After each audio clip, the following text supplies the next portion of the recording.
एकं नित्यं विमलमचलं सर्वधी साक्षिभूतं भावातीतं त्रिगुणरहितं सद्गुरुं तन्नमामि।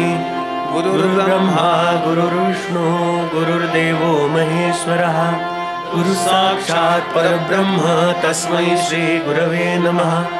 अनेन प्रीयतां देवो भगवान् जानकीपतिः श्रीरामचन्द्रः पूर्वेषामस्माकं कुलदैवतम्। श्रोता वक्ता श्रीराम समर्थ श्रीराम समर्थ श्रीराम समर्थ। जय जय रघुवीर समर्थ। श्रीराम जय राम जय जय राम। श्रीराम जय राम जय जय राम। श्रीराम जय राम जय जय राम।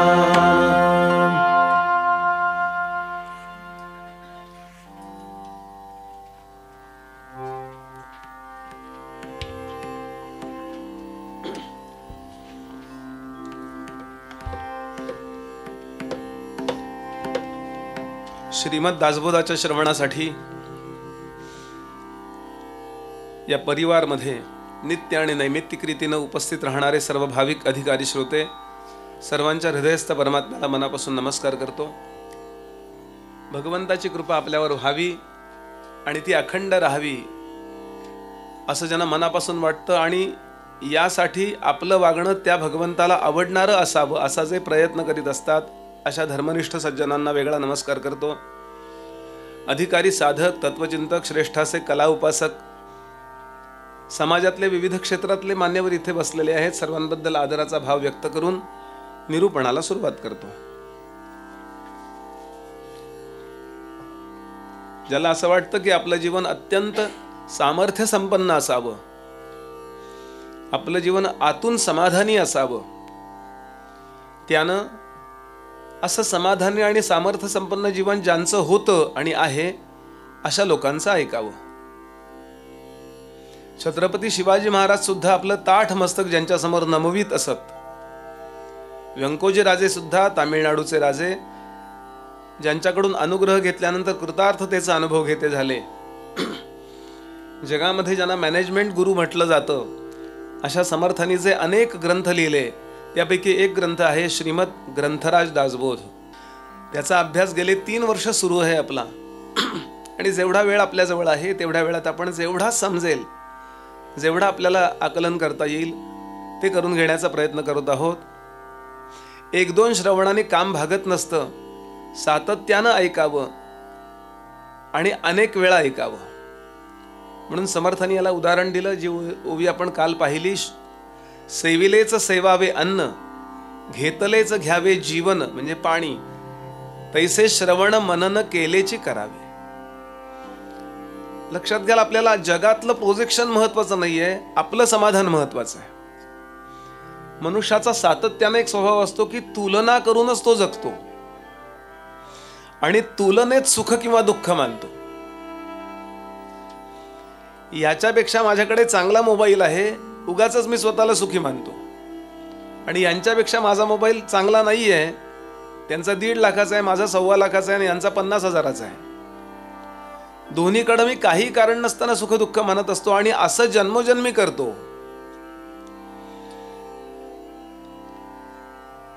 केव्हा तरी या तुलनेतनं बाहेर निघावं। छोटी छोटी गोष्ट आहे हो, मध्यमापेक्षा टिपेचा तबला जास्त आवडतो तबलजींना। म्हणजे यांच्याबद्दल बोलत नाही, मी पण तबला वाजवत होतो पूर्वी, कारण तो चांगला वाजतो ना।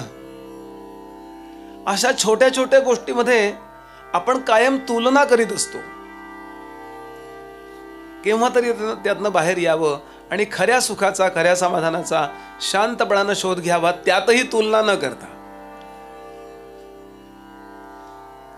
आणि यासाठी समर्थांनी साधन प्रतिष्ठा सांगितली, म्हणजे साधनाचं महात्म्य। साधन प्रतिष्ठेनंतर काय सांगितलं समर्थांनी, तर ते साधन कुठलं, पहिलं कुठलं साधन, तर ऐका, श्रवण। यानंतर काय ऐका हे सांगितलं। त्यानंतर समर्थांनी अनेक गोष्टी सांगत सांगत इथपर्यंत येऊन पोहोचले समर्थ की आता प्रत्यक्षामध्ये फॅक्ट काय आहे, what is a fact. Actually आहे काय आणि आपल्याला वाटतं काय, याकरता अख्खा एक दशक खर्च केला. त्या दशकाचं नावच दिलं समर्थांनी, 8वा दशक आहे. समर्थांचा अंतरंग म्हणजे 8वा दशक आहे, ज्ञान दशक. फक्त ज्ञान दशक जरी समर्थांनी लिहिलं असताना तरी समर्थ तेवढेच मोठे ठरले असते जेवढे आज आपल्याला वाटतं. पंचदशी लिहिल्यानंतर जसं विद्यारण्य स्वामींची योग्यता जगाला कळली, तसा 8वा हा ज्ञानदशक फार महत्वाचा आहे. याचा अभ्यास आपण काल सुरू केला आणि इथपर्यंत येऊन पोहोचलो की देवदर्शन म्हणजे काय.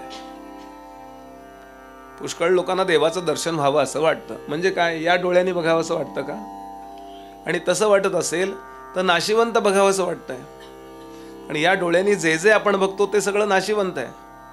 या कानाने जे जे आपण ऐकतो, पंचेंद्रियांनी जे जे आपण अनुभवतो ते सगळं नाशिवंत आहे. म्हणूनच ते त्याला अनुभवता येतं. नाशिवंत आहे की नाही डोळे आपले, म्हणून त्याला येणारे अनुभवही नाशिवंत आहेत. केव्हा तरी संपतील. कान नाशिवंत आहे की नाही आपला, उणाचाही असो, हत्तीचा सुद्धा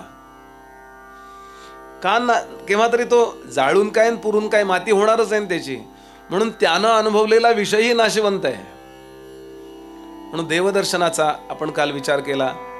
देवदर्शन म्हणजे जेणे केले सचराचर, केले सृष्ट्यादी व्यापार, भगवंत नाम त्याचे, अनंत कोटी ब्रह्मांड नायक असं आपण त्याला म्हणतो. म्हणजे ही सगळी निर्माण करतो, काही काळ ती त्या रूपामध्ये सांभाळतो आणि यथाकाली ती नाहीशी करतो. सृष्टी, स्थिती आणि लय, आपण इंग्रजीत शब्द वापरतो बघा, गॉड. फार विचारपूर्वक शब्द आलेला आहे. ईश्वर याचा अर्थ God. G for generation, O for operation and D for destruction. हे तिन्ही ज्याच्या सत्तेवर होतं, ज्याच्यामुळं होतं किंवा जो करतो तो देव. आणि त्या देवाचं दर्शन घेणं हेच मनुष्याचं, म्हणजे मनुष्याच्या देहाच्या आतल्या जीवाचं मुख्य ध्येय आहे. ती योग्यता फक्त मनुष्याच्या देहामध्ये आहे, बाकी कुठल्याही देहामध्ये ती व्यवस्था नाही. नाथांनी तर असं म्हटलंय की या देहात आल्यानंतर हे जो अभ्यासत नाही तो गाढव आहे, 2 पायाचा. नाथांची ओवी आहे एकनाथी भागवतातली. पावोनी नरदेह जाण, जो न साधी ब्रह्मज्ञान, तो लांडा गर्धभ जाण, पुच्छेविण दुपाई. फार स्पष्ट बोलतात नाथ महाराज. आई जसं कल्याणाकरता मुलाला स्पष्ट बोलेल तसं आहे हो. त्या नाथांचा थोडीच आपल्यावर राग आहे किंवा निवडून नाही आणलं मला म्हणून थोडीच ते एकमेकांना, जसे पक्षातले लोक एकमेकांना वाईट बोलतात तसं नाही आहे हे. तुकोबांनी तर एका ठिकाणी म्हटलंय, तुझ्या मुखात नाम येत नसेल, तुझी आई कुणाकडे गेली होती, असं अभंग आहे. नाथांचाच अभंग आहे. काय माय गेली होती भूतापाशी, नाम न ये मुखी तुझ्या मुढा. म्हणजे किती सिरियस आहे ते लोक लक्षात घ्या. तुम्ही कितीही काहीही मिळवा हो, ही एकदा गोष्ट आपण स्वतःला सांगितली पाहिजे. माझ्या सकट सगळ्यांनी, मी प्रवचन करतोय म्हणजे काही काम नाही झालेलं. मी फक्त डॉक्टर की चालवतोय, माझी तब्येत बिघडू शकते. मी डॉक्टर आहे म्हणजे मला पथ्य नाही केली तरी चालतात असं नाही आहे. हे सगळ्यांकरता आहे, सार्वभौम तत्वज्ञान आहे. हे केव्हा तरी पक्क स्वतःला सांगितलं पाहिजे की जे मला आज हवं वाटतंय ते मला कितीही मिळालं तरी मी तृप्त होणार नाहीये. हे मिळालं तरच मी तृप्त होणार आहे. आणि ते कसं मिळवावं याच्या संकल्पना स्वच्छ असल्या पाहिजेत. ढोबळ मानानं परमार्थ खूप लोक करतात, असं अस्पष्ट व्याख्या असते लोकांच्या अंतःकरणात. असं संतांनी म्हटलंय बरं, मी म्हणत नाहीये. ती नेमकी झाली पाहिजे, संकल्पना स्वच्छ असल्या पाहिजेत. एक मुद्दा लक्षात घ्याल की आपण संसारातली संकट दूर व्हावीत याच्याकरता बऱ्याचदा परमार्थ करतो किंवा याच्याकरता अनेक उपाय करतो, व्यावहारिक करतो किंवा दैवी उपाय करतो. आणि खरा परमार्थ असा सांगतो, खरा अध्यात्म आणि खरा धर्म असा सांगतो की कार्यरूपानं असलेलं, परिणत रूपानं असलेलं जे दुःख आहे ते नाहीसं करण्यापेक्षा कारणरूप जे आहे त्या दुःखाचं ते नाहीसं करा.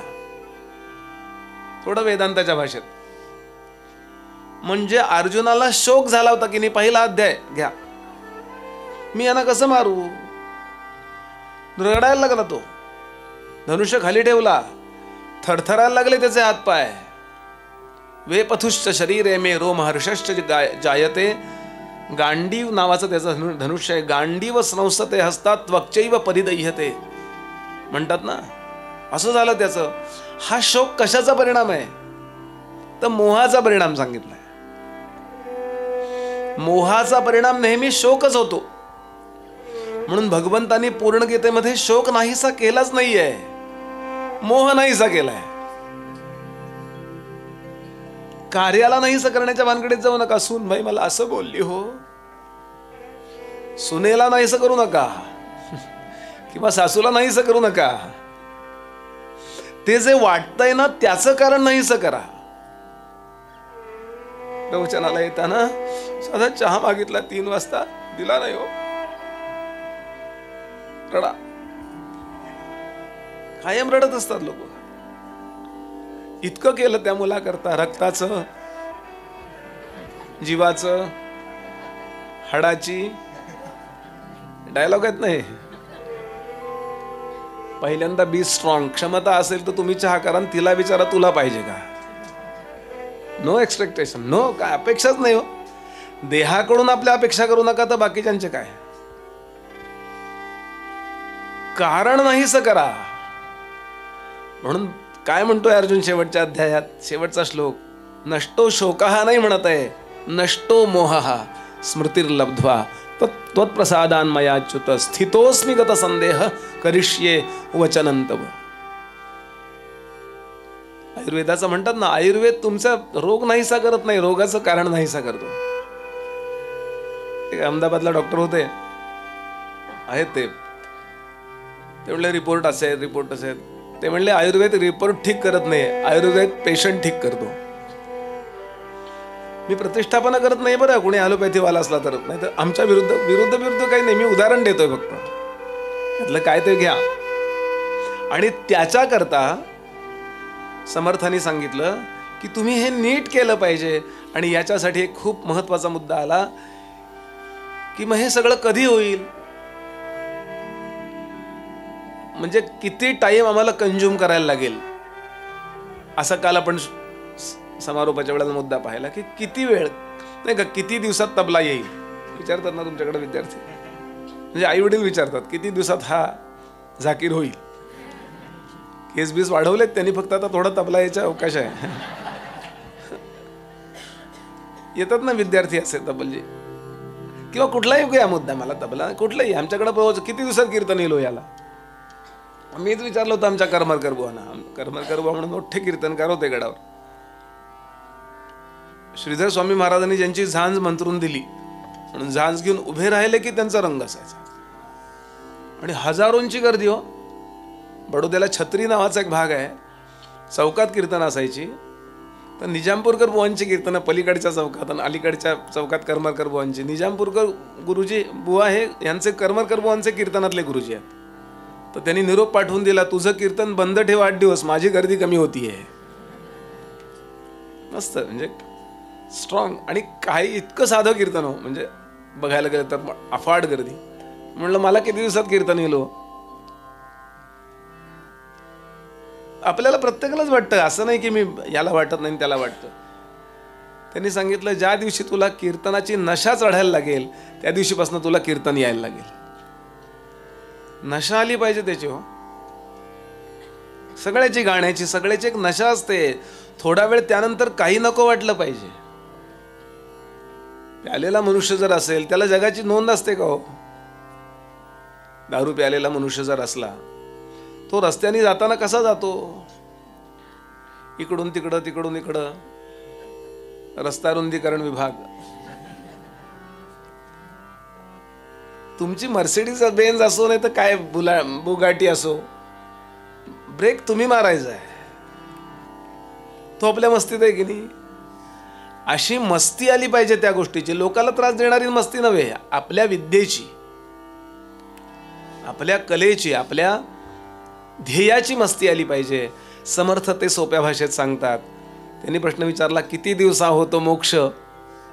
समर्थ म्हणाले मुक्ती लाभे तत्क्षणी विश्वासता निरूपणी. आणि याकरता समर्थांनी अत्यंत महत्वाचा दुर्गुण सांगितला, दुश्चित्त निरूपण आणि आळस. याचंही विवेचन काल आपण ऐकलं. म्हणून आळस नसावा, कधीच आळशीपणा नसावा, कधीच दुश्चित्तपणा नसावा. आणि यानंतर समर्थ मोक्षाची व्याख्या करायला बद्ध झाले, तयार झाले. आणि मोक्षाची व्याख्या आपण काल पाहून थांबलो होतो. मोक्ष कोणाचं म्हणावे, मोक्षास कैसे जाणावे, संत संग पावावे मोक्षास कैसे. म्हणून मोक्षाचा अर्थ काय हे सांगण्याकरता समर्थ म्हणाले, बद्धाच्या विरुद्धचा शब्द आहे मोक्ष. बद्ध म्हणजे बांधलेला आणि मोक्ष म्हणजे मोकळा झालेला.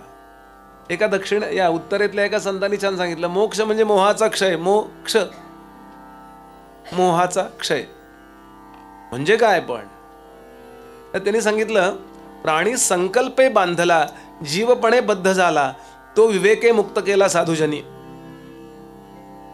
आणि यासाठी समर्थांनी साधारणतः माणसांच्या कन्सेप्ट्स काय असतात पुण्य करताना, त्याला असं वाटतं की मी आता चांगला वागलो ना. दोन प्रकारचे लोक असतात, कसाही वागलो तरी चालेल असं वाटणारे पण लोक असतात, चार्वाकाचे अनुयायी. आणि काही लोक असतात, नाही मी आत्ता वाईट वागलो ना तर मला पुढं भोगावं लागेल, म्हणून मी आत्ता चांगला वागेन, दानधर्म करेन, आणि आत्ता जो दानधर्म करेन ना तो मला पुढच्या जन्मी मला मिळेल. अतितास तुकडा घातला, रुका अडका दान केला, अतितास तुकडा घातला, म्हणे माझा ढीग झाला कोटी तुकड्यांचा, तो मी जेवीन पुढच्या जन्मी. तीर्थक्षेत्री जातात माणसं, दानधर्म करतात आणि त्यांना वाटतं आता मी किती पुण्यवान आहे ना. ते नाही असा मुद्दा नाहीये. अरे आता दान करायचं आणि पुढच्या जन्मी जेवायचं, परत जेवलंच पाहिजे, कंपल्सरी का काय. ते कुठल्या तरी कारणानं मनुष्य पुढच्या जन्मीची सूती म्हणजे पुढच्या जन्मीचा विचार करून ठेवतो, अशी बायको मला मिळावी. मी काल आपल्याला डोस्याचं उदाहरण दिलं होतं, बटाटे वड्याचं उदाहरण दिलं होतं. असा नवरा मिळावा, असं शरीर मिळावं, अशा प्रकारची प्रसिद्धी मिळावी, असं काहीतरी मिळावं, असं कुठल्या तरी जन्मी वाटतं. आणि गेल्या जन्मी, याच्या आधीच्याच नव्हे, कुठल्या तरी जन्मी आपल्याला जे वाटलं ना ते आज आपण आहोत. याला कर्मविपाक सिद्धांत असं म्हणतात. आणि हा अनिवार्य आहे. नाही म्हणजे नाहीच टाळता येत.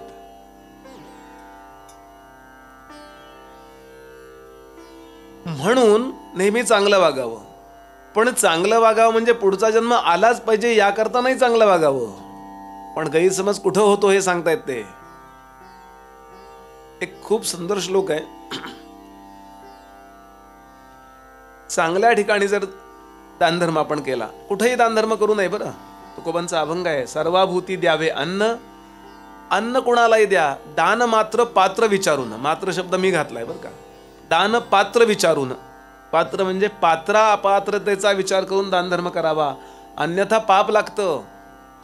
उपात्र दानात भवेत दरिद्री, दारिद्र्य दोषात प्रभवंती रोगाः.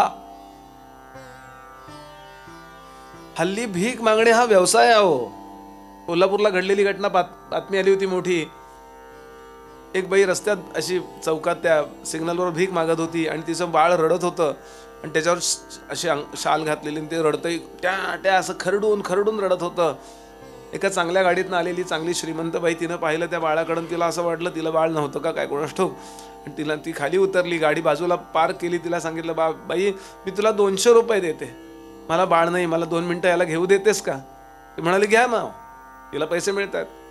तिनं ते बाळ हातात घेतलं, अंगावरची शाल काय वस्त्र होतं ते काढलं, त्याला 10-20 चिमटे लावलेले होते. हैदराबादहून पळवून आणलेलं होतं आणि ते रडावं म्हणून त्याच्याकरता चिमटे लावले होते.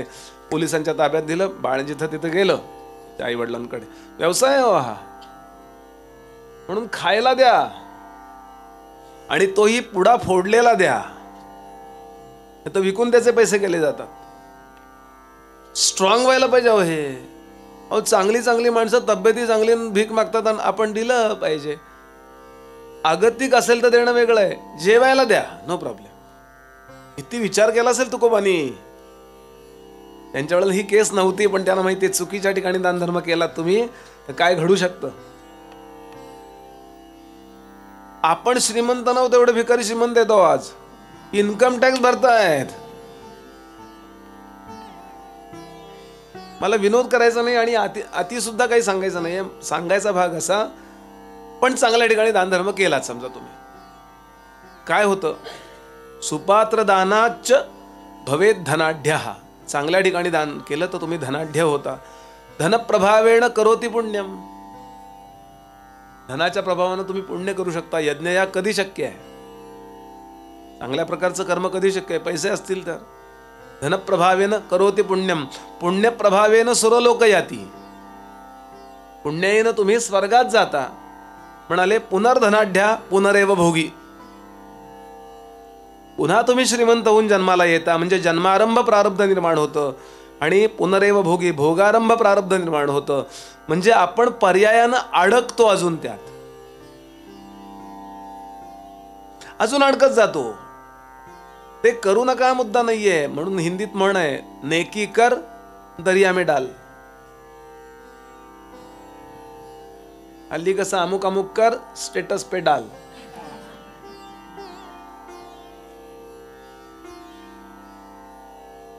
समर्थ म्हणाले इथे प्रॉब्लेम येतो. दुःखी मनुष्य हे दुःख जावं अशी इच्छा करतो, तो संकल्प होतो आतल्या. आणि सुखी मनुष्य असं सुख असावं किंवा याच्यापेक्षा मोठं असावं अशी इच्छा करतो. आणि या दोन्ही संकल्पातनं तो पुन्हा पुन्हा स्वतः बांधून घेतो. कोणी तुम्हाला बांधलेलं नाहीये. आणि आता तुम्ही एकदा बांधलं की तुम्हाला तो बांधून ठेवतो. एक जुना दृष्टांत आहे. महापूर आला होता नदीला एका, आणि एक जण नदीवर उभा होता. खूप लोक उभे होते. त्यानं लांबनं पाहिलं, घोंगडं वाहत येतं. घोंगडं काळ्या रंगाचं, मस्तपैकी घोंगडं, मोठंच्या मोठं. त्याला वाटलं अरे आपल्याकडे थंडी असते, बऱ्याचदा अमुक असतं, आपण ते घेऊया का. पोहणार होता पट्टीचा, वरनं उडी मारली, पुढं पुढं पोहत गेला आणि घोंगड्याला धरलं. ते घोंगडं नव्हतं, जवळ आल्यावर कळलं ते अस्वल होतं. अस्वल बिचारं, ते त्याने याला धरलं आणि याने त्याला धरलं. शास्त्र सांगतं असं होतं. सुरुवातीला आपण लोभामुळे ती गोष्ट धरायला जातो आणि नंतर ती गोष्ट आपल्याला सोडता येत नाही. आणि याला म्हणतात बद्ध. लोक सांगतात अरे सोड सोड ते घोंगडत. लोकांना लांबनं घोंगडच दिसतंय, लांबनं असं खूप मोठा तीर होता. सोड सोड सोड. तो म्हणला मी सोडायचा प्रयत्न करतोय, पण आता ते मला सोडत नाहीये. समर्थ म्हणाले असं आहे. बहुता जन्माचे अंती होय नरदेहाची प्राप्ती. येथे न होता ज्ञाने सद्गती गर्भवास चुकेना. म्हणून केव्हा तरी विचार करावा की मी मोक्ष मला मिळवायचा आहे. याच्याकरता नवीन संकल्प बंध करा. गीतेने स्वच्छ सांगितलं, कुठली साधना करा, कुठली उपासना करा, कुठलं प्रवचन ऐका, कुठला यज्ञ करा, कुठला दानधर्म करा. पहिली गोष्ट ही करा, संकल्प प्रभवान कामान सर्वान त्यक्त्वान अशेषतः. कुठला संकल्प करू नका मला अमुक अमुक पाहिजे. केलात ना तो की झालं, केव्हा तरी ते मिळणार आहे. आत्ता नाही मिळणार, पण जेव्हा मिळेल तेव्हा मिळेल. त्याच्याकरता जन्म घ्यायला लागेल. बलीच्या राज्यामध्ये बली अत्यंत दानशूर होता असं वर्णन आहे. आणि म्हणून भगवान वामन रूपाने त्याच्याकडे भिक्षेला गेले. आपल्याला कथा माहिती आहे, भागवतात कथा आहे, अनेक ठिकाणी कथा आहे. बली नावाचा राजा, त्याच्या दारामध्ये भिक्षेला गेले वामन. आता बली आला, त्यांनी दानधर्म काय करायचं तो केला. बलीची पत्नी विंध्यावली आली. तिने पण सांगितलं काही काळजी करू नका, देऊन टाका काय तुम्हाला पाहिजे ते. विंध्यावली आणि बलीची एक मुलगी होती, तिचं नाव रत्नप्रभा, रत्नावली. तिनं त्या मुलाकडे पाहिलं, गुडगुटीत बाळो. वामन म्हणजे इतके छान होते दिसायला. आपला बटू आठवा, लहानपणचा, म्हणजे नाईलाज झाला म्हणून मोठ्याचं काही वेळा करावं लागतं. एखादा आमच्या कोल्हापूरच्या एका माणसाची लग्न ठरलं होतं. मी आमच्याकडे गडावर घडलेली घटना सांगतो. मग त्या गुरुजीने विचारलं तुझी सोड मुंज झाली आहे का. तो म्हणला मुंजच झाली नाहीये. अरे बापरे, आता मुंज करायची आणि परत लग्न करायचं. तो म्हणला गडावर फुकट मुंजे होतात, जा गडावर. गडाचा पत्ता दिला त्यांनी त्याला. तो गडावर आला. अहो लग्न ठरलेला बटू.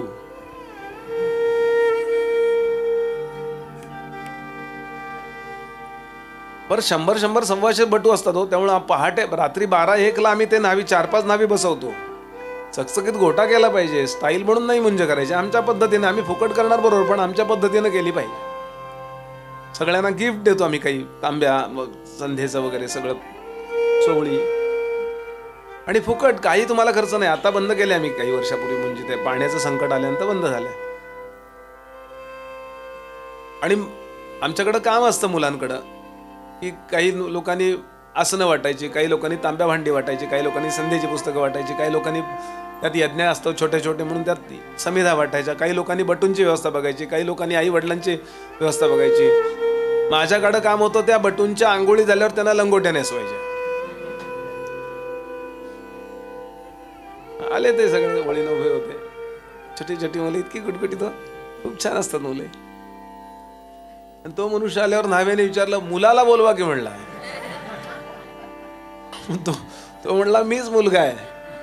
न्हाव्याने म्हणे वस्तारा बदलला, बाकी काही नाही. असा मोठा बटू आठवू नका, छोटा छोटा आपला बटू आठवा. कसा दिसतो तो? हा आपला बटू जर एवढा गोड दिसत असेल तर विष्णू बटू होऊन आले तर किती गोड दिसत असतील. म्हणून वामन पंडितांची वामनी आहे, पुरिया धनाश्री रागात आहे. बटू बटू वामन होऊनी, बटू बटू वामन होऊनी, लुटू लुटू जाऊनी बळीची यागा. बटू बटू वामन होऊनी, अनुप्रास वापरलाय. बटू बटू लुटू लुटू पुटू पुटू, बटू बटू वामन होऊनी, लुटू लुटू जाऊनी बळीची यागा. पुटू पुटू वाक्ये वधुनी, पुटू पुटू वाक्ये वधुनी, मागितली तीन पाऊले जागा. राम राम राम हरे हरे राम राम राम राम सीतापते राम राम राम राम रघुत्तम राम राम राम राम हरे हरे राम राम. आणि गोड गोड बाळते पुढे उभं आहे. का आसक्त झाला बलिराजा, तू म्हणशील ते द्यायला तयार आहे रे. असा याचक माझ्याकडे आला, इट्स माय प्लेजर.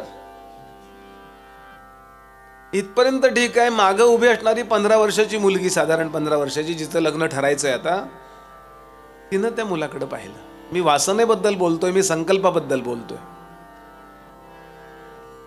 आणि तिनं त्या बाळाकडे पाहिल्यावर तिला इतकं बरं वाटलं. काय दिसतोय ना, सगळ्यात भाग्यवान या गुटगुटीत मुलाची आई असली पाहिजे, जिनं याला स्तन्य पाजलं. नाही का? ज्या मुलींचं लग्न ठरायचं असतं, ठरत असतं, अशा मुलींच्या काही कन्सेप्ट असतात, मुलांच्या सगळ्यांच्या असतात. की असा नवरा पाहिजे, अल्लू अर्जुन सारखी त्याची दाढी पाहिजे, काय जे असेल ते. अक्कल नसलेलीच बरी. हो म्हटलं की हो. काय मी गंमत करतोय जरा, मुद्दा लक्षात घ्या. मुलीबद्दलही असतात, तिला मुलाबद्दलही असतात, नाही का? घरात बाळाची चित्र लावतात बघा. प्रत्येकाचंच आहे असं, मी तुम्ही असा मुद्दा नाही, प्रत्येकाला कमी जास्त असतच नाही. तसं तिनं त्या बाळाकडे पाहिलं आणि तिला वाटलं मला असा मुलगा होईल. त्या बाळाकडे पाहिल्यावर पहिला जबरदस्त संकल्प मनातल्या मनात झाला, असं बाळ होईल मला. किती गुटगुटीत आहे ना. अभिमान वाटावा असं बाळ आहे. झालं, पहिला संकल्प झाला. थोड्या वेळानं त्या बलीकडनं 3 पावलं जमीन मागितली आणि मोठं रूप धारण केलं, त्रिविक्रम रूप, उपेंद्र रूप धारण केलं. आणि बलीला पाताळ लोकांमध्ये दडपला. रागावली होती. असेल विष्णू त्याच्या घरी, माझ्या वडिलांना त्रास देणारा हा कोण, याला विष देऊन मारून टाकला पाहिजे, अशी संतापली. मुलीचं बापावर फार प्रेम असतं. रागावली मनातल्या मनात, याला विष देऊन मारून टाकला पाहिजे. दोन्ही संकल्प भगवंताच्या व्यवस्थेने एकत्र बांधले. आणि पुढच्या जन्मी हीच झाली पूतना. आई पण झाली थोडा वेळ, आणि विषही पाजायची व्यवस्था पूर्ण करावी लागली तिला. म्हणजे मुद्दा काय, करायचीच असेल वासना तर त्याच्याबद्दल करा. व्यक्तीबद्दल, संस्थेबद्दल, कुठल्या परिस्थितीबद्दल कुठली वासना करू नका. शाश्वताबद्दल वासना करा. मना वासना वासुदेवी वसोदे, मना कामना काम संगी न सोदे, मना कल्पना वाऊ गीते न कीजे, मना सज्जना सज्जनी वस्ती कीजे. जय जय रघुवीर समर्थ. समर्थ म्हणाले करायचीच आहे ना वासना, करायचाच आहे ना संकल्प, बांधलं जायचंच आहे ना, तर ज्याच्याबरोबर बांधलं गेल्यावरती आपण मोकळे होऊ त्याच्याबरोबर बांधले जा. हे फक्त माणूसच करू शकतो. समर्थ सांगतात बहुता जन्माच्या अंती, खूप जन्म घेतलेत आपण, खूप. आणि मग हा सिद्धांत मानल्याशिवाय तत्वज्ञान कळणार नाही. बरं, पुनर्जन्म नावाची गोष्ट तुम्ही माना आतल्यात, तरच तुम्हाला जीवनातल्या अनेक घडणाऱ्या घडामोडींचा संगती लावता येते. होतं ना, वाईट वागणारे लोक सुद्धा आनंदात दिसतात की नाही, किंवा चांगलं वागणारे लोक दुःखात दिसतात की नाही. आपण म्हणतो काय चांगलं वागून उपयोग आहे हो, बघा आमचं किती वाईट. प्रत्येकाची साधारण तक्रार असते, बघा आम्ही इतकं देवाचं करतो आणि आमचं असं का, आणि तो बघा. हे म्हणजे कसं आहे माहितीये का, तो काही पैसे मिळवत नाही तरी किती खर्च करतोय म्हटल्यासारखं आहे. त्यांनी पूर्वी मिळवलेले आहेत. मी इतके मिळवतो तरी मला खर्च. अहो तुझं आधी तोंड मिळवणी होत नाहीये. म्हणून पुनर्जन्म मानला पाहिजे. जगातल्या अनेक शास्त्रज्ञांनी भारतीय या हिंदू तत्वज्ञानाला याकरता मान्यता दिली आहे. बंफे म्हणतो, astonishing fact, the Hindu revelation is all of revelation whose ideas are perfect harmony with modern science as it proclaims slow and gradual formation of the world.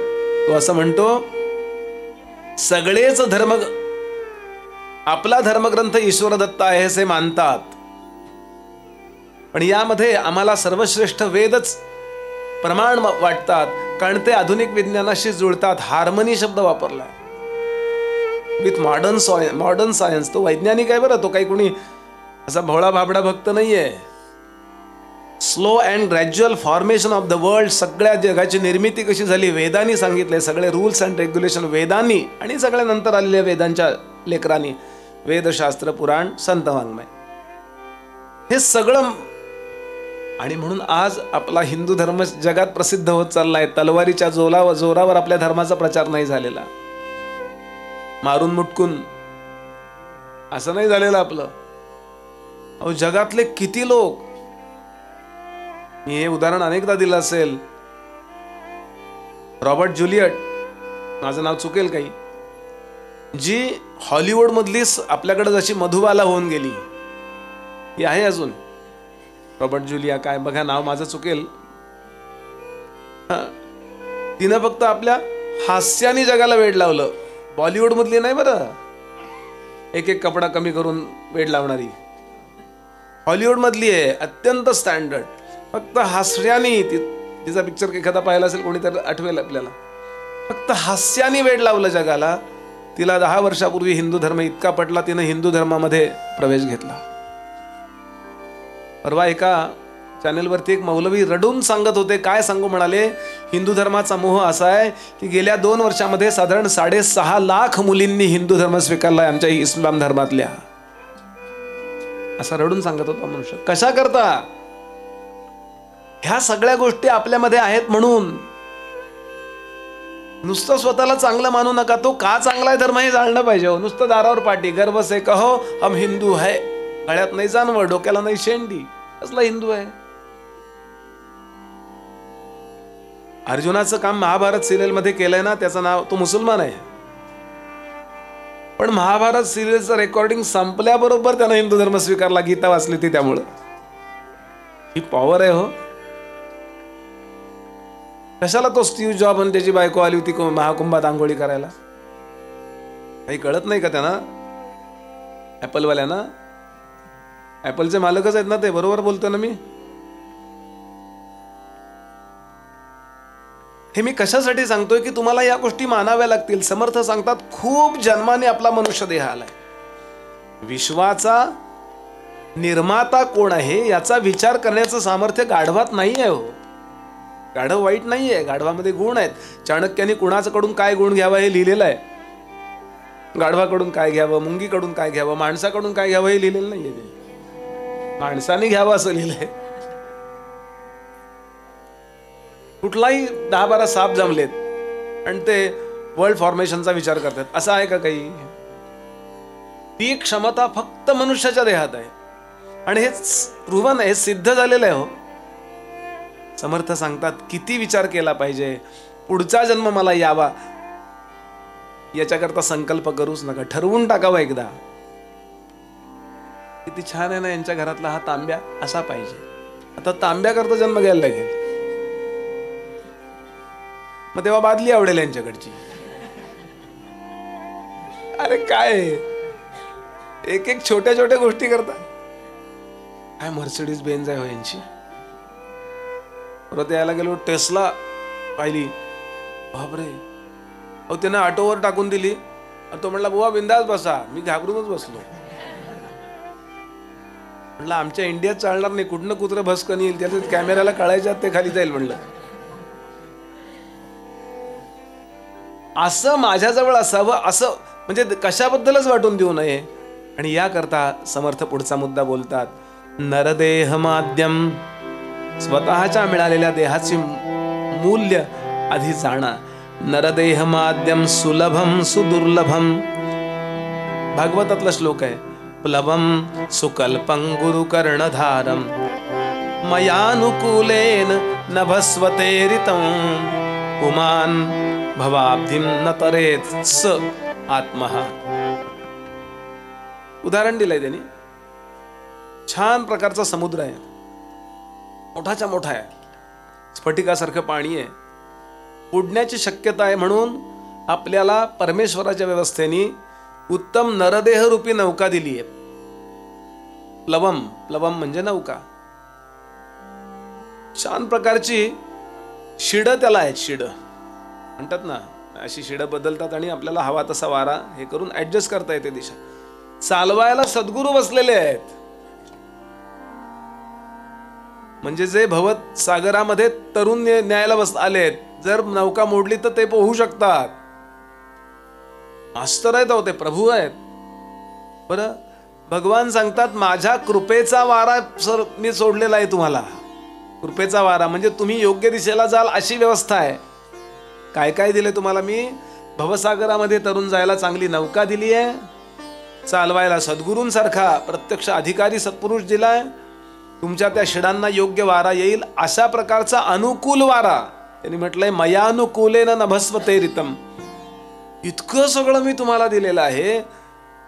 आणि पुमान असं असून सुद्धा जो तरत नाही, न तरेच आत्मा, तो आत्महत्या. नाही नाही नाही, तो म्हणला गुरुजी इकडे घेऊच नका, आणि शिड उलटी करतो तो. ब्रह्मज्ञानाची, आत्मज्ञानाची, पूर्ण समाधानाची सगळी व्यवस्था मनुष्याच्या देहात असताना सुद्धा नको ते संकल्प करून कशाला बद्धतेचा आग्रह करता. तुकोबांचा अभंग आहे, मुक्त होता परी बळे झाला बद्ध, घेऊन या ओझे संसाराचे ओझे माझे माझे म्हणून या. आणि समर्थांनी त्याला म्हणजे या भागवतांनी त्याला आत्महत्याला म्हटलंय. सगळ्या प्रकारचं सुख असून सुद्धा, सगळ्या प्रकारच्या व्यवस्था असून सुद्धा जे लोक आपल्या आत्मज्ञानाचा विचार करत नाहीत ते अहंकारी आहेत. आणि याच्याकरता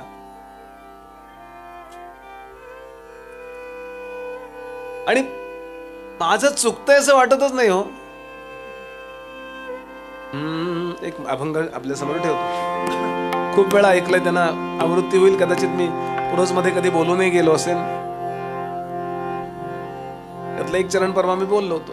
सावधानतेनं आपल्याला मिळालेल्या सगळ्या एम्युनिटीज, या व्यवस्थांचा उत्तम उपयोग करून घ्या. याच्याकरता बोलतायत समर्थ. सावधान सावधान सावधान सावधान सावधान सावधान सावधान धातिंदा धातुंदा सावधान सावधान सावधान सावधान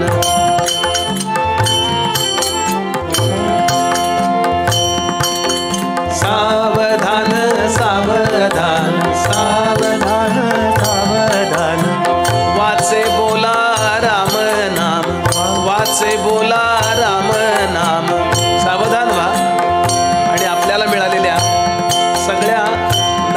देवाच्या व्यवस्थांचा उत्तम उपयोग करून घ्या.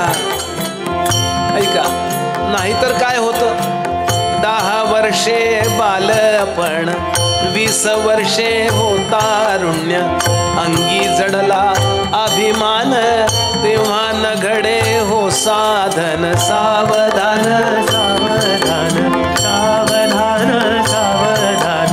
दिसाची होय भरती, दिसाची होय भरती,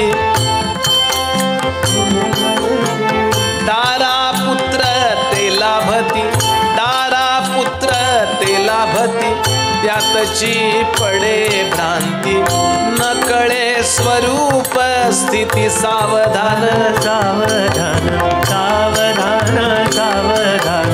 40 वर्षे झाली,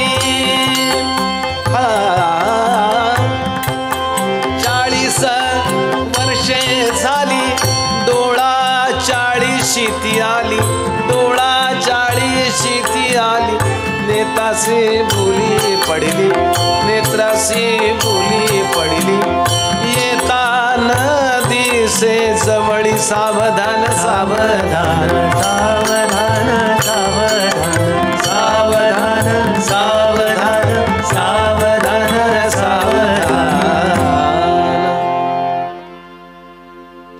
समर्थ सांगतात, इतका चांगला देह मिळून मनुष्य सावधानच होत नाही.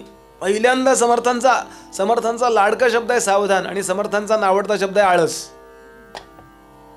समर्थ किती वेळा म्हणतात, अखंड सावधान असावे. समर्थांचं अखंड, ते सकाळी सावधान असू का, दुपारी अखंड, अखंड सावधानता. 1 सेकंद सुद्धा माझा वाया जात नाही ना, याचा विचार करावा. समर्थ म्हणाले, नाही तर होतं कसं, ऐका. सावधान सावधान वाचे बोला रामनाम, नाही तर 10 वर्षे बालपण. 1 ते 10 काय होतं. एका हिंदी संतांनी सांगितलं, बचपन में भगवान का भजन कर सकते नहीं क्योंकि मालूम ही नहीं होता कुछ. बचपन में भगवान का भजन कर सकते नहीं, यौवन में भगवान का भजन करते नहीं, और बुढ़ापे में भगवान का भजन कर पाते नहीं. फिर कब करेंगे. दिन गेले म्हणतोस का एक चरण, मला येत नाही, इतके चांगले लोक आहेत. दिन गेले भजना विण सारे, दिन गेले भजना विण सारे, दिन गेले भजना विण सारे, दिन गेले भजना विण सारे, दिन गेले.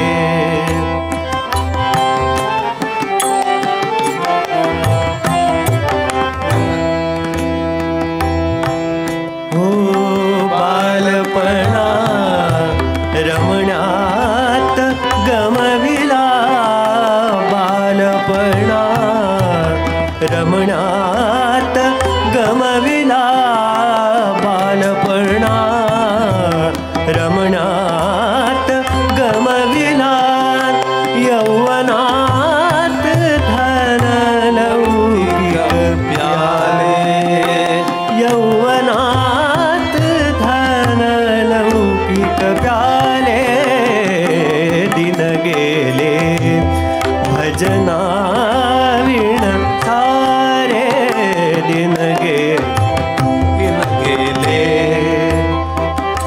गेली सम गेले, दिन गेले. मला माहिती आहे, फक्त येत नाही. 1 ते 10 समर्थ किती प्रॅक्टिकल असतील. त्यांनी बघा 1 ते 10, 10 ते 20 असं लिहिलंय. अभंग पूर्ण ठेवतोच. 10 वर्षे बालपणा, त्याबद्दल ते बोलतच नाहीत, कळतच नाही हो काही. 1 ते 10 मध्ये काय परमार्थ. आणि लेकरं फार भाग्यवान आहेत. निदान कानावरून तर ते चाललंय. 10 वर्षे बालपण, 20 वर्षे तारुण्य, 12, 13, 14 नंतर अंगी जडला अभिमान, तेव्हा न घडे साधन. पुष्कळचे तरुण आपल्याला असे दिसतील, देवावर विश्वास ठेवायचा का नाही ठेवायचा याच्यातच अडकलेले असतात. नंतर लग्न झाल्यानंतर ठेवावाच लागतो.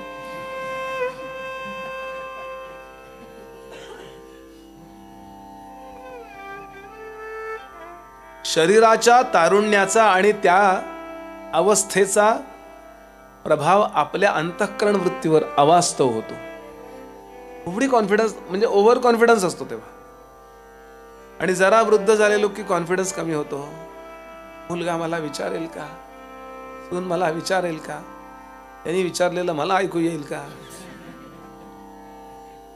म्हणून अशा कुठल्या तरी शाश्वत गोष्टीशी कनेक्ट व्हा, म्हणजे या अवस्थेत अहंकार होणार नाही, त्या अवस्थेत न्यूनगंड होणार नाही. अंगी जडला अभिमान तेव्हा नघडे साधन नाही साधन होत. We do not believe in God. अडकलेले असतात की नाही लोक.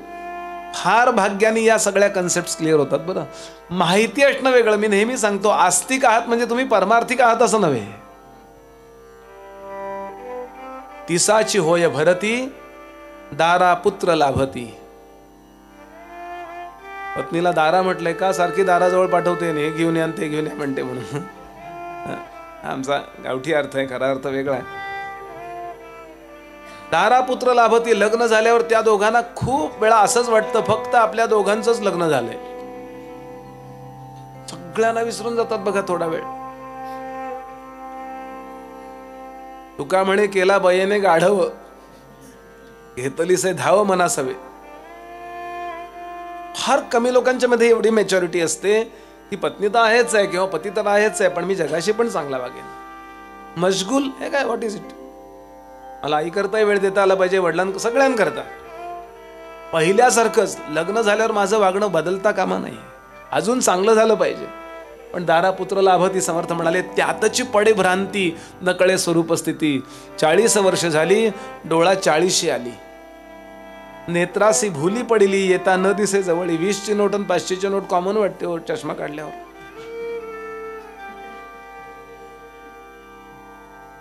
पन्नास वर्ष होती, श्यामकेश शुभ्र होती. कालच म्हणलं मी आपल्याला, पुन्हा त्याला श्याम करीती.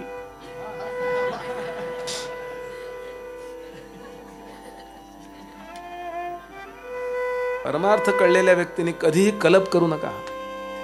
आहे तसं आहे, स्वच्छ राहा, हे बरोबर आहे, एकदम स्ट्रॉंग. आणि ते रंगवलेलं दिसतं वेगळं हो टकल्यावर. बोललं की राग येतो म्हणून प्रवचन झालं कधी बोलत नाही. केस आपला वैभव नको. लोकमान्य टिळकांची शिवाजीनगरला केस चालली होती, ताई महाराज.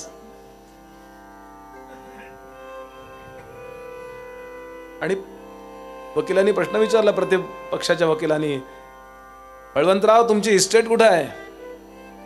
डोक्यावरची पगडी काढली आणि असं केलं, इथे आहे माझी सगळी इस्टेट. क्या बात आहे. यांचे आपण अनुयायी आहोत. गरज असेल तर करा बरं, मी त्या कल्पाच्या विरुद्ध वगैरे नाहीये बरं का. नाही तर तुम्हाला वाटेल मला सांगायचं सगळ्याचा मध्य असावा, असं वाहूनच नाही जायचं. पण होत 50 वर्ष होती, श्यामकेश शुभ्र होती. याला म्हातारा म्हणती, 60ची होता गणना, बैसता उठवेना, उठता बैसवेना, बापुडा होय दैन्यवाणा. 60-70 नंतर बसण्याचे समारंभ, उठण्याचे कार्यक्रम सुरू होतात. बराच वेळ जो चालतो त्याला कार्यक्रम म्हणतात. आता उठायचं आहे, बुवा 6:30ला थांबणार आहे, चहाला जायचं आहे. गंमत करतो मी जरा. म्हणून फिट राहा शेवटपर्यंत. शरीर अप्रतिम ठेवा हो. आणि मी म्हणून सांगतो, म्हणून दासबोधाशी ज्ञानेश्वरीशी कनेक्ट राहा. 90 जर मी मेलो तर मी माझ्या हातानं, मी तर गमतीनं म्हणतो, मी माझी चिताबिता रचणार, तुम्हाला नीट रस्ता येणार नाही म्हणलं, आणि व्यवस्थित मरणार म्हणलं. मी काय होईल ते होईल, मी आपलं गप्पत करतो. अतिशयोक्ती अलंकार आहे हा. प्रारब्धात असेल काय तो विषय सोडून द्या. आपले चिंतन काय असावं, अहंकार नको याचा. 70ची होता गणना, झालं 4-20 मिळून 80 बापुडा होय विदेशी. जळा विण मासोळी जैशी तैसा होय कासाविशी. इथे अस्वस्थ होत जात जात 70-75 नंतर म्हातारे लोक बघा ना. 9ला गाडी असेल ना, 7ला स्वारगेटला जाऊन बसतात. होतं की नाही. हेच तरुण असताना 9ला गाडी असेल तर 9:05ला तिथं. गाडी निश्चित लेट आहे हो. ही जी व्हायबल काय आहे, वायू काम करतो, हे पुढे येणार आहे विषय. आपल्यामध्ये वायू काम करतो. पंचमहाभूतामध्ये वायू, शक्ती नावाची गोष्ट कशात आहे तर वायूत आहे. शक्तिमान व्हायचं असेल तर वायू कंट्रोल करा. आणि वायूचा सगळ्यात मोठा गुण कुठला असेल तर चांचल्य. अत्यंत चंचल असा आहे तो. बालपणी वायूचं चांचल्य कशात काम करतं तर कर्मेंद्रियात काम करतं.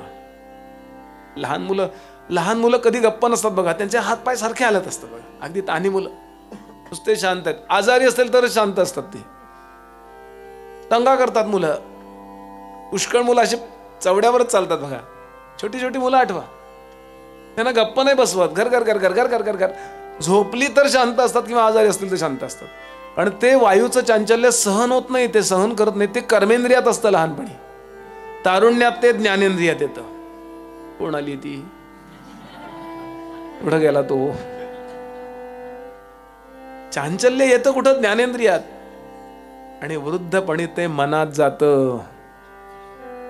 म्हणून वृद्धावस्थेमध्ये मन व्हायबल असतं बघा. वेळ लागले सगळं करतात काही वेळा. झाला का स्वयंपाक? झाले का लाडू? तुम्हाला डॉक्टरनी खाऊ नका सांगितले. डॉक्टरच्या काकाला काय कळतंय? बहुसंख्य लोक असे आहेत की समर्थांनी वर्णन केलंय. 420 मिळवणी 80 बापोडा होय विदेशी. जळाविण मासोळी जैशी तैसा होय कासाविशी. नवावरी दिले पूज्य सुख राहिले दुजे. म्हणत असे माझे माझे शेवटी जड झाले बोझे. शतवारी पुरुष झाला राजहंस उडवून गेला. जन म्हणती उचला उचला. देह कोरडा पडला जन म्हणती उचला उचला. प्राणी भूमिभार झाला या लागी रामदास. सांगतो सज्जनास धरा सद्गुरूची कास. सावधान सावधान वाचे बोला रामनाम. समर्थ सांगतात कधी मिळणार तुम्हाला आत्मज्ञान? नवीन नवीन नवीन नवीन. याच्यातनं बाहेर आला की दुसरा प्रॉब्लेम, त्याच्यातनं बाहेर आला की दुसरा प्रॉब्लेम. त्यांनी बांधला जातो, मग त्यांनी बांधला जातो, मग त्यांनी बांधला जातो. तेव्हा तरी शांतपणानं विचार करावा की मला हा देह पडल्यानंतर पुन्हा मला हा देह मिळणार नाहीये, असा देह मिळणार नाहीये. समर्थांनी म्हटलंय हा नरदेह पडता तोची पुन्हा पाविजे मागुता. ऐसा विश्वास धरिता लाज नाही. पुन्हा असा देह मिळेल, पुन्हा ज्ञानेश्वरी दासबोध ऐकायची क्षमता असेल. कुत्र्यानं कळतं की हो, पण काही करता येत नाही. हरणानं कळतं पण येण माडू दिला काही नाही करता येणार आहे. आता माणसाच्या देहात सुद्धा असून काही लोक वागतात तसे बा. एक दृष्टांत ऐकला परवा मी. एकदा म्हणे ब्रह्मदेव विविध प्रकारचे प्राणी जन्माला घालत होता पृथ्वीवर.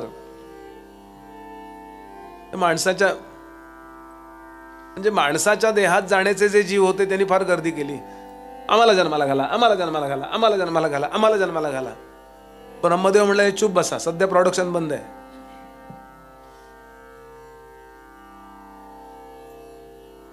अनेक अनेक प्राणी होते. कोणाला काय मुंगूस व्हायचं होतं, कोणाला गाढव व्हायचं होतं, कोणाला असे सगळे जीव होते. माणसाचेही काही होते. सगळ्या सध्या म्हणाले सगळ्यांचं प्रोडक्शन बंद आहे. तुम्हाला जेव्हा जन्माला घालायचं तेव्हा बघू. म्हणले पण आम्हाला मुंगूस व्हायचं आहे, आम्हाला हत्ती व्हायचं. कारण गेल्या जन्मीचा संकल्प तो होता ना त्यांचा. कारण जे जे प्राणी आपण पाहतो ते आपण होतो, लक्षात घ्यायचं. सातत्याने जर पाहत राहिलो ना प्राणी, लक्षात घ्याल बरं. फार मोठा सिद्धांत आहे महाभारतामध्ये. स्वर्गारोहण पर्वामध्ये इंद्राच्या मुखामध्ये आलेलं तत्वज्ञान आहे. जेव्हा तो धर्मराज आग्रह करायला लागला की माझ्याबरोबर या कुत्र्याला पण विमानात बसू द्या, तेव्हा इंद्राने केलेला उपदेश फार मोठा आहे. समर्थांची त्या दासबोधात ओवी आहे. मर्यादे विण पाळी सुणे, म्हणजे श्वान म्हणजे कुत्र, तो एक मूर्ख. पाळू नये हा मुद्दा नाहीये, मर्यादा सांभाळव्या मुद्दा आहे. पण सारखं त्या कुत्र्याकडे बघतात, कुत्रा याच्याकडे बघतात. पुढच्या जन्मी हा कुत्रा होतो ना तो. कोळी असतात ना, कोळी ते मासे पकडणारे, ते सातत्यानं आयुष्यभर काय बघतात? आणि मासा मारताना कोणाकडे बघतो? खूप सूक्ष्म मुद्दा सांगितलाय. म्हणून महाभारत सांगतं, म्हणून डोळे मिटून बसा किंवा अशाकडे बघा की जे झाल्यावर आपलं कल्याण होणार आहे. म्हणून ध्यान धारणा करायची, म्हणून मेडिटेशन. याला आग्रह आहे. पण फार आग्रह केला ब्रह्मदेवाला. आम्हाला गाढव व्हायचंय, आम्हाला बोकड व्हायचंय, आम्हाला. ते म्हणला आता सध्या प्रोडक्शन बंद आहे. मग ते म्हणले कशाचं प्रोडक्शन चालू आहे सध्या? ते म्हणले माणसांचं चालू आहे. तो म्हणाला असं करा, तुम्ही एक काम करा, आम्हाला तुम्ही माणसाच्या देहात घाला, आम्ही त्याच्यासारखं वागू. हा मोठा सिद्धांत आलाय आणि खरोखर आज तसे वागतात की नाही. मी अनेकदा हा दृष्टांत दिलाय आपल्या समोर, कधीतरी इथे दिला असेल किंवा कुठेतरी दिला असेल. इंग्लंडमध्ये घडलेली घटना आहे. एक उत्तम कॅमेरामन ज्यानं आफ्रिकेच्या जंगलातली अनेक फोटो काढले आणि आफ्रिकेच्या जंगलातला एक असा फोटो काढला की एक गिधाड, व्हल्चर, एका छोट्या मुडदूस झालेल्या बाळाला, काळं कुट्ट ते असं निग्रो असतात ना ते लोक, असं ते बाळ असं खायला बसलाय, म्हणजे आता टपक करून त्याचं ते दोन्ही डोळे गुलाबजामासारखे खाऊन टाकणार, मरायची वाट बघतोय आणि असा नुसता थांबलाय. आणि ते बाळ, ते आई वडील त्याला टाकून निघून गेलेत जंगलात. आणि त्यानं बरोबर असा फोटो सेट, फोटोग्राफीमध्ये खूप हे आहे, आणि फोटो काढला आणि त्याचा त्या वर्षात पहिला नंबर आला, मॅगझिनच्या मुखपृष्ठावर छापला होता. आपल्याला ही बातमी आलेली आहे मोठी. आणि त्याचे मोठं प्रदर्शन भरवलं आपण काढलेल्या फोटोंचं, त्याला मोठी पारितोषिकं मिळाली आहेत लंडनमध्ये. एका छोट्या मुलानं त्याला प्रश्न विचारला, तो फोटो पाहिला आणि त्या पोरानं प्रश्न विचारला त्याला की तुम्ही हा फोटो काढल्यानंतर त्या बाळाला हॉस्पिटलमध्ये ऍडमिट केलं का? तो म्हणाला नाही, that was not my job, तो माझा जॉब नव्हता. आणि तो लहान मुलगा म्हणाला, there were 2 vultures but 1 had a camera. आणि हे वाक्य त्याला इतकं लागलं की घरी जाऊन त्यानं आत्महत्या केली. म्हणतायत वागतायत ना अशी माणसं, सांगा आज. समर्थ सांगतात माणसाच्या देहात आल्यानंतर माणसासारखं वागलं पाहिजे, आणि माणसासारखं वागायचं म्हणजे विश्वनिर्मात्याला शोधून काढलं पाहिजे. सगळ्यात बेस्ट ऍप्लिकेशन काय यातलं? हा संतांचा सिद्धांत आहे. आणि असं होतं की आपण इतर देहामध्ये असताना जसे वागले तसेच इथे वागतो, असा विचार नका करू की आपणच फक्त घरं बांधतो. घरं बांधणारे खूप लोक आहेत. नगरपालिकेत जावं लागत नाही त्या कबुतराला, त्या लोकांना. काय सुगरण नावाचा एक पक्षी आहे, तो इतकं छान घरटं बांधतो आणि आपल्या लेकराला आतल्या आत खेळायला झोपाळा बांधतो.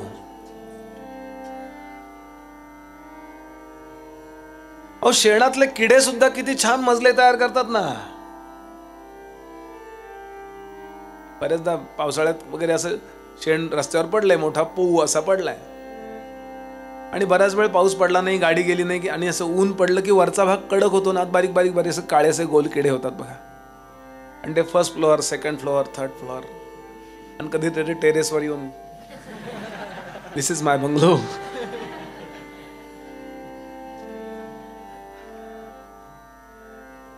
सगळं शास्त्रात आलेलं बोलतोय. आपण म्हणतो आम्ही बाहेरचं दूध पित नाही, आम्ही कधी बाहेरचं दूध मागवत नाही, A2 A1 असलं काही नाही. आम्ही आमच्या घरी म्हैस ठेवली दुधा करता. या म्हशी जेव्हा बाजारात तिकडे वेगळं भेटत असतील रानात, त्या सांगत असतील ना दूध काढायला माणूस ठेवलाय घरी. मी का बोलतोय, हे इतर प्राण्यांच्या मध्ये जे आहे ते इथे आहेच आहे, म्हणून तसंच इथं वागायचं नाही. इथे एक चांगलं ऍप्लिकेशन आहे, आणि ते म्हणजे विश्वनिर्मात्याला आपण ओळखू शकतो आणि त्याची आणि आपली सुस्पष्ट ओळख करून घेऊ शकतो. समर्थ म्हणाले, हे जे करत नाहीत ऐसे मूर्ख अज्ञान जन, केले संकल्पे बंधन. कल्पना व्यवहारातल्याच करत राहतात म्हणून बांधले जातात. शत्रू आपणासे आपण होऊन ठेला. आपणच आपले शत्रू आणि आपणच आपले मित्र. गीतेतला विषय आहे. आत्मैव, तो श्लोक इथे उद्धृत केलाय समर्थाने. आत्मैव ह्यात्मनो बंधुः आत्मैव रिपुरात्मनः बंधुरात्मात्मनस्य येनात्मैवात्मनः जितः अनात्मनस्तु शत्रुत्वे वर्तयितात्मैव शत्रुवत. आपणच आपले शत्रू होतो. म्हणून ऐसे संकल्पाचे बंधन. म्हणून काय करा, हे कळण्याकरता काय करा, हे ज्यांना कळलेलं आहे त्यांच्या सहवासात जा. ऐसे संकल्पाचे बंधन संत संगे तुटे जाण, ऐकतयाचे लक्षण सांगी जेल. आता इथे थोडी फिलॉसॉफी आली. तत्वांचे शरीर, हे आपलं शरीर कशाने बनलंय? मोठाच्या मोठा लेख आलाय बरं इथं, म्हणजे मोठाच्या मोठा मुद्दा आलाय. आपण धारण केलेला जो देह आहे, सगळेच देह, म्हणजे टेबलाचा सुद्धा देह, मुंगीचा सुद्धा देह, माणसाचा सुद्धा देह, हे सगळे देह पंचमहाभूतापासून बनले. इथं टेबल आलेलं आहे, हे बघा, कोष्टक केलंय समर्थानी. काय काय आहे हो आपल्या शरीरात? थोडासा विचार करूया आता. थोड्या गोष्टी बऱ्याच ऐकल्या. आपली जी बॉडी आहे, आपलं जे शरीर आहे, ते स्थूल शरीर म्हणजे काय? तर जे मी स्पर्श केल्यावर दुसऱ्याला कळतं किंवा दुसऱ्यानं स्पर्श केल्यावर मला कळतं, इंद्रिय गोचर जे आहे त्याला स्थूल शरीर म्हणतात. या म्हणजे फिजिकल बॉडी.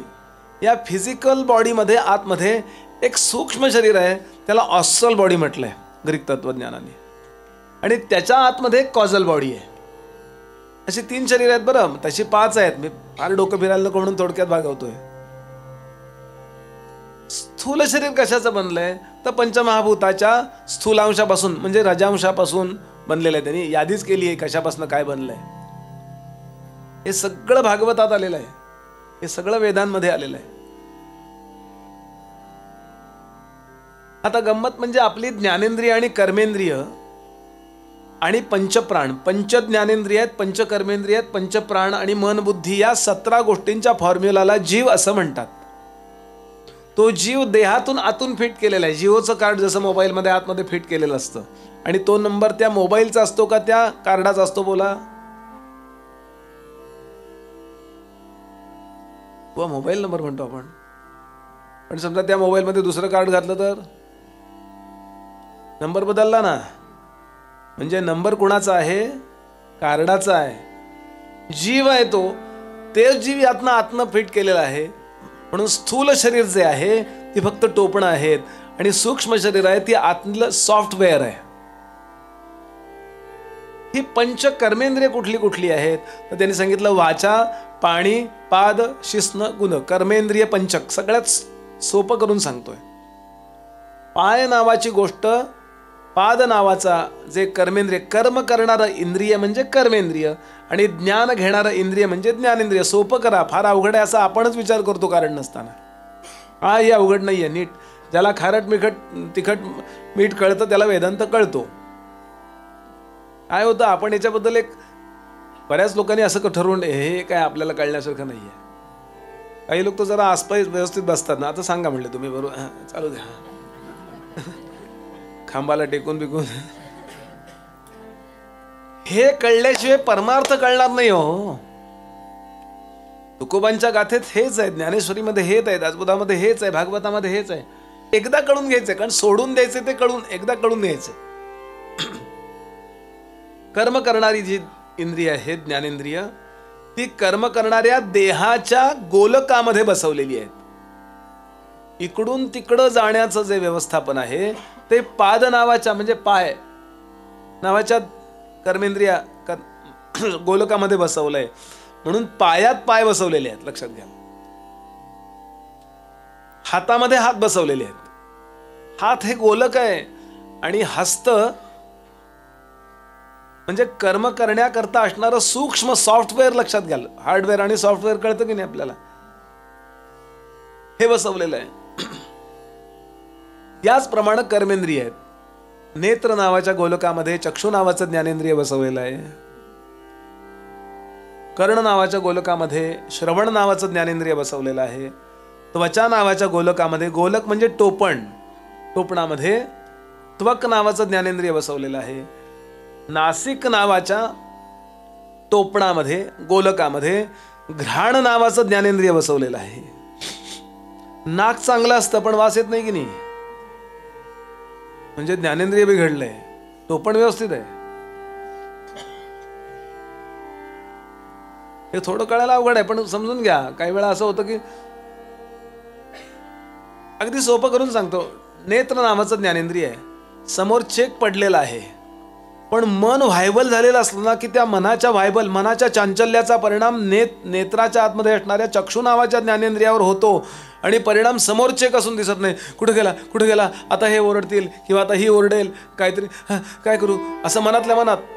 आणि त्यामुळं ते जे चक्षु नावाचं बघण्याचं ज्ञानेंद्रिय आहे ना, ते तिकडे एकाग्र होतं. आणि बायको म्हणते, अहो बावळट, हा काय समोर यायचे, का नाही दिसलं सांगा. डोळे त्याच्यावरनं फिरले की नाही 4 वेळा. पण डोळ्याचं आणि आतल्या चक्षु नावाच्या ज्ञानेंद्रियांचं एकत्रीकरण झालं नाही, म्हणून समोर असून सुद्धा दिसत नाही. कानावर हाक पडते, ओ मकरंद बुवा, ओ मकरंद बुवा, ओ मकरंद बुवा. पण मी विचारात चाललेला असतो असा करत. बुवा तुम्हाला किती हाका मारल्या, मला ऐकू आल्या नाहीत, कानापर्यंत आदळून गेल्यात की नाही त्या. माझ्या शेजाऱ्यांनी सगळ्यांनी पाहिलं तिकडे, मला का नाही वाटलं. म्हणजे ही 2 गोष्टी वेगळ्या आहेत कळण्याकरता सांगतो मी आपल्याला. गोलक वेगळा आणि आत्म बसवलेलं फिट केलेलं ज्ञानेंद्रिय वेगळं. याप्रमाणे पंचज्ञानेंद्रिय. आता मनापासून त्या ज्ञानेंद्रियांपर्यंत शक्ती आणून देणारं कोण आहे, तर त्याला प्राण म्हणायचं. तेही 5 आहेत. हृदय प्राण, गुदे अपान. आन म्हणजे वायू, शरीरात गेला की त्याला आन म्हणतात. बाहेर असताना नुसता वायू आहे आणि आत गेला की आन. विशेष असणारा आन म्हणजे प्राण. खाली अनेक गोष्टींना खाली ढकलणारा तो अप म्हणजे खाली, अप आन. वरती ढकलणाऱ्या गोष्टी उद आन. उद म्हणजे वरती.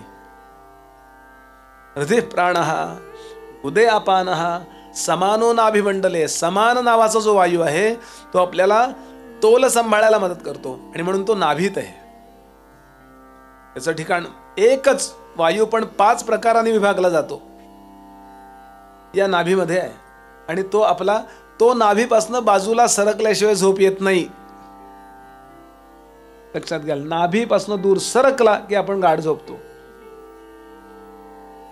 म्हणून डाव्या कुशीवर झोपा, उजव्या कुशीवर झोपा असताना की तो सरकला पाहिजे आणि तो तोलही सांभाळतो.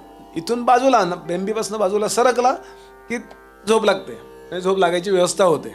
अजून बरेच फॅक्टर्स आहेत.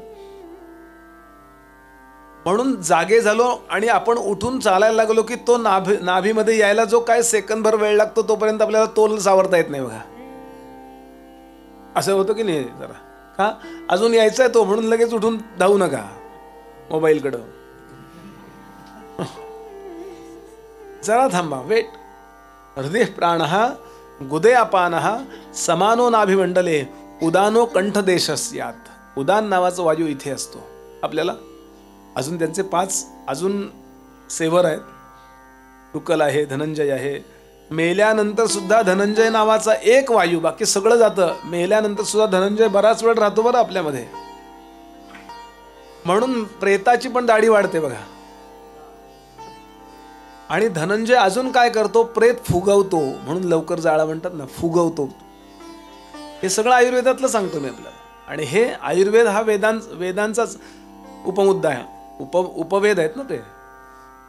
त्यांनी सांगितलं की यानंतर समानो नाभिमंडले, उदानो कंठदेशस्यात्. उचकी आपल्याला येते किंवा प्राण आपले जे वरती फेकले जातात मरायच्या वेळेला, तेव्हा उदान वायू उपयोगाला येतो. किंवा ध्यान लावताना उदान वायू उपयोगाला येतो. ध्यान जर आपल्याला व्यवस्थित लावायचं असेल तर उदानाला सांगायला लागतं, अरे बाबा माझी कुंडलिनी वर आण. उदान खाली ठेवायचं आणि त्याला सांगायचं वरती वरती आण. हे सगळं म्हणजे सूक्ष्मात जावं लागतं याला. असं फक्त देहाच्या पातळीवर जगून चालणार नाही, खूप सूक्ष्मात जावं लागतं. समर्थ सांगतात ही सिस्टीम आहे. हृदय प्राण, गुदे अपान, समानो नाभिमंडले, उदानो कंठदेशस्यात्, व्यानो व्याप्त शरीरगः. व्यान नावाचा वायू जो आहे, वी आन, तो सगळीकडे म्हणजे केसाच्या टोकामध्ये पण आहे बरं तो आतनं. म्हणून वारा असा सुटला आणि केस असे उडायला लागले किंवा इथे असं, अरे थंडी आहे बरं का आणि वारा सुटलाय बरं का, इथं कसं कळलं त्याला, म्हणजे इथं मला कसं कळलं, तर तो वारा आहे जो व्यान, तो माझ्यापर्यंत आणून मेंदूपर्यंत तो निरोप देतो, वारा सुटलाय किंवा इथे एसी लावलाय. केसाच्या टोकाला वारा लागतो, मला कसं कळतं, व्यानामुळं. सांगतात असं आहे. आणि पंच ज्ञानेंद्रियांच्या द्वारे आपण 5 विषय भोगत असतो. आणि विषय भोगत असताना पूर्वीच्या जन्माप्रमाणे आपल्याला प्रेरणा होतात. पूर्वीच्या जन्मी आपण जे जे विषय भोगलेले असतात त्या संगतीमुळे आपल्याला त्याच इच्छा होतात. ज्या आपण संगती केली नाहीये त्या आपल्याला इच्छा होत नाहीत. मी खूप वर्षापूर्वी ग्वाल्हेरला गेलो होतो कीर्तनाला महिनाभर, 25 वर्ष झाली. तर पहिल्या दिवशी त्यांनी ती कारल्यासारखी कसली तरी भाजी वाढली, व ही करटोल्याची भाजी वाढू. आता आपल्याला माहिती आहे, त्यामुळे मला माहित नव्हती ती इतकी. म्हटलं थोडी वाढा. काय होतं, टाकवत नाही हो, आपले संस्कार टाकू नका. पण नाही आवडली तर काय करणार हो. पण कारल्यासारखं दिसतंय, पण कारल्यासारखं असतं ते करटोला, फक्त कडू नसतं. सगळ्यात महाग आहे बरं भाजी ती आता, पण फार ताकद आहे त्याच्यात. इकडं फार आहे, त्या उत्तर भारतात फार करटोल्याची भाजी करतात. म्हटलं थोडी वाढावा. त्यांनी थोडी वाढली, मला इतकी आवडली हो. म्हटलं सगळं पातळ रिकामं करा ते. आणि आता कधी ग्वाल्हेरला त्या भागात गेलो की मी करटोल्याची भाजी करायला उदाहरण दिलं मी हे या जन्माचं. आपण कुठल्या तरी जन्मी बटाटे वडा खाल्लेला असतो म्हणून तो पदार्थ आपल्याला आवडतो. कुठल्या तरी जन्मी आपण अमुक अमुक केलेलं असतं म्हणून आपल्याला ते आवडतं. ते समर्थ सांगतात, ते संकल्पाची बंधनं करत गेलोय. आता काय आपण करू शकतो? आता नवीन आपल्याला हे करायचं नाहीये. आहे ते छान एन्जॉय करा, नो प्रॉब्लेम.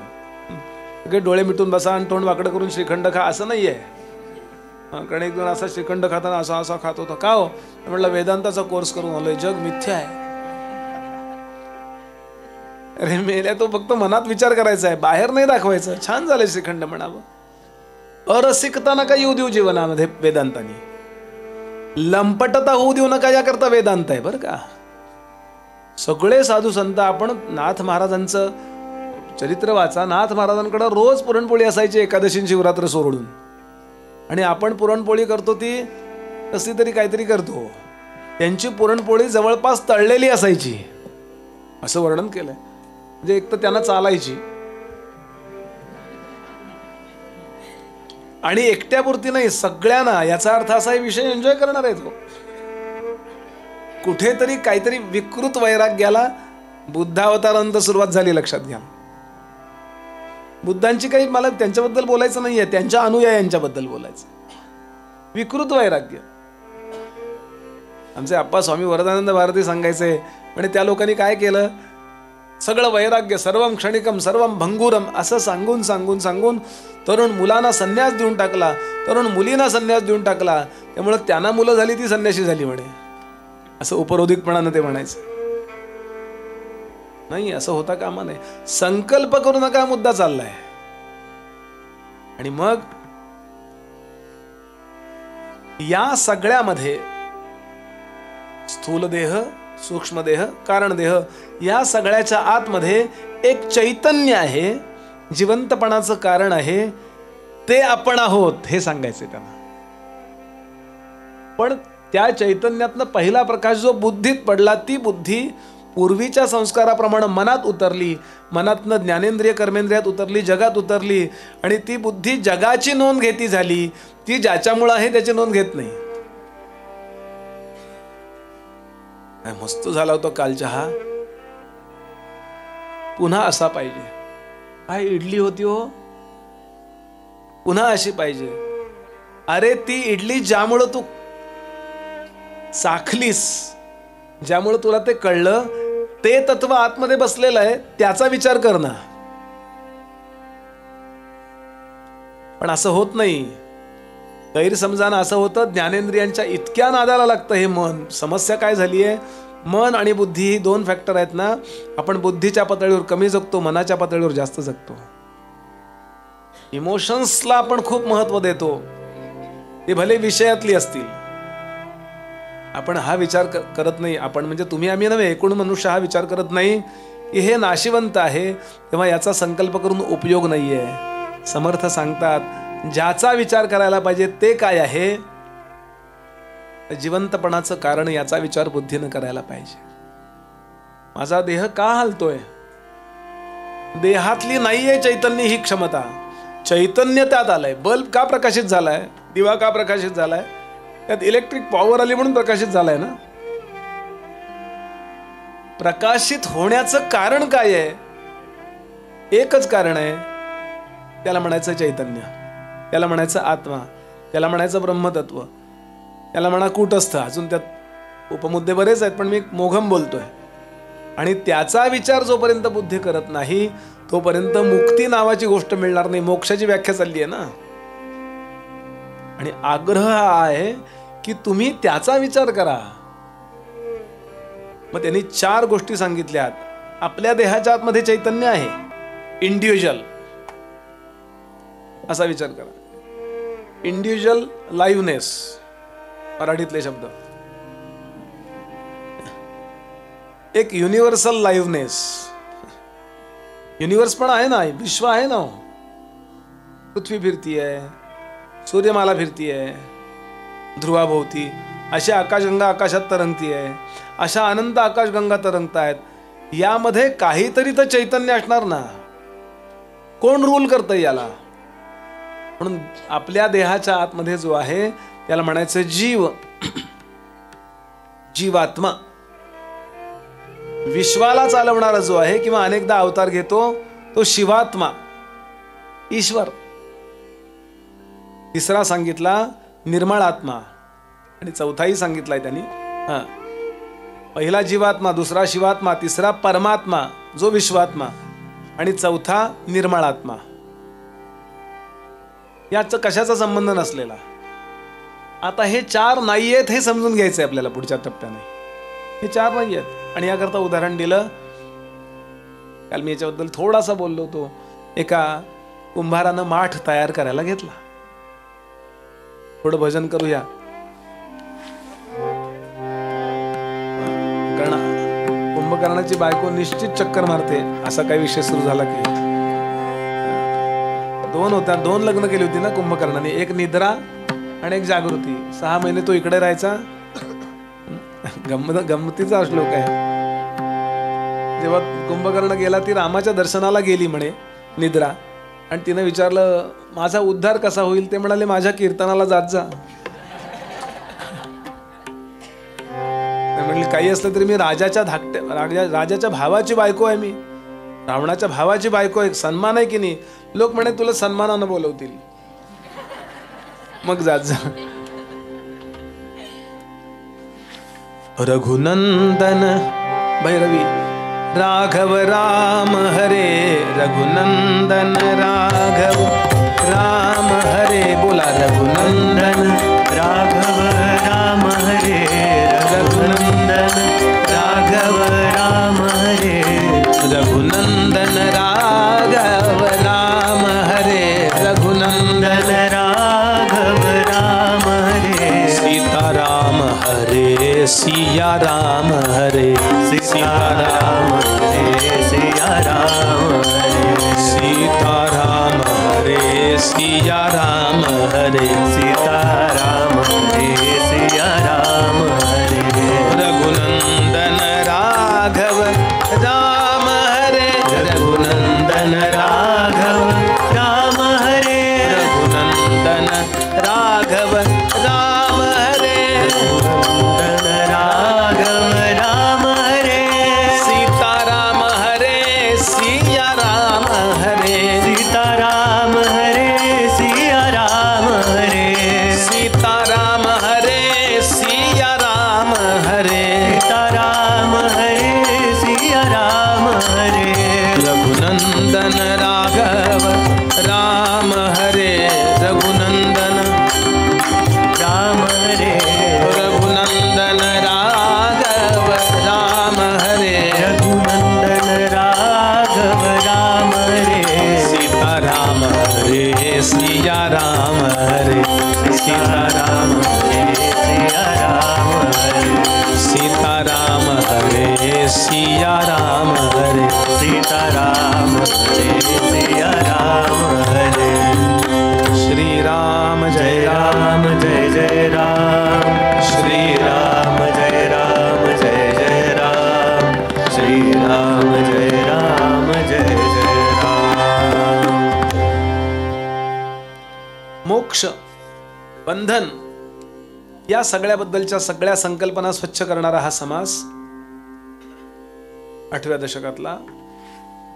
समर्थ सांगतात कुंभार माठ तयार करायला बसला.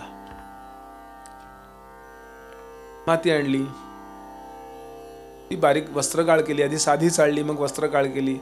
मग ती भिजवली, अजून काय काय रंगबिंग टाकले त्यात, बराच वेळ भिजवून ठेवली आणि आता प्रत्यक्षामध्ये वर्कशॉपमध्ये त्याच्या तो माठ तयार करायला बसला. मोठ्याच्या मोठं त्याचं ते चाक एका दांडीनी असं घर्रकन फिरवलं. ते बराच वेळ फिरत राहतं. एक गोळा घेतला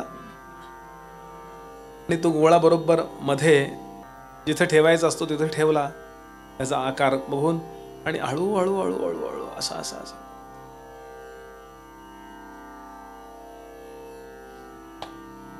माठ तयार झाला.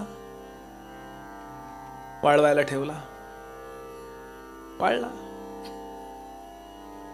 समर्थ म्हणाले, या माठाच्या आतमध्ये पोकळी आहे की नाही? कधी निर्माण झाली ती पोकळी?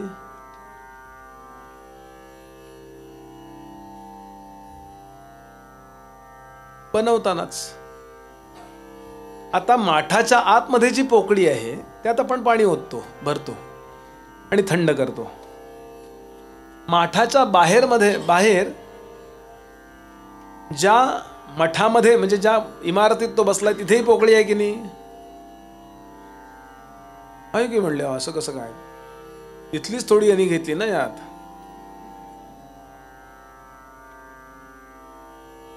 कुठली घेतली त्यांनी पोकळी माठानी? म्हणले बाहेर नाही, हौदातनं वेगळी आणली त्यांनी.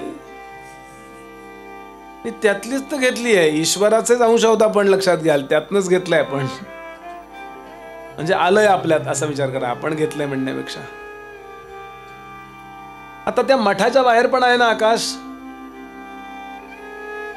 इमारतीच्या बाहेर आहे ना स्पेस. हो. आणि माठाच्या आतमधलं स्पेस, इमारतीतलं त्या मठातला स्पेस आणि मठाच्या बाहेरचा स्पेस याचा काही संबंध नसलेला आकाशगंगा नाहीच आहेत. अशा ठिकाणी पण स्पेस आहेत की नाही? असे 4 स्पेस आहेत का? नाही आहेत का? समर्थ सांगतात, घटाकाश, मठाकाश, महदाकाश, चिदाकाश अवघे मिळून आकाश एकची असे. माठ फोडला, आता कुठं गेलं आकाश? नाही म्हणले, बाहेरच्या आकाशात मिसळलं. असं काय होतं का? वेगळं नाहीच आहे. तैसा जीवात्मा आणि शिवात्मा. जीवात्मा म्हणजे आपण, शिवात्मा म्हणजे अवतार घेणारा, परमात्मा म्हणजे अवतार घ्यायला चैतन्य पुरवणारा आणि या तिन्हीचा संबंध नसणारा. असे 4 आत्मे आहेत का? पुन्हा मुद्दा हाच आहे. तैसा जीवात्मा आणि शिवात्मा, परमात्मा आणि निर्मळात्मा अवघा मिळवणी आत्मा एकची असे. चैतन्य नावाची जी गोष्ट आहे ती एकच आहे. हो, पिंडगत चैतन्य, ब्रह्मांडगत चैतन्य, ब्रह्मांड निरपेक्ष चैतन्य आणि हे तिन्ही निरपेक्ष चैतन्य.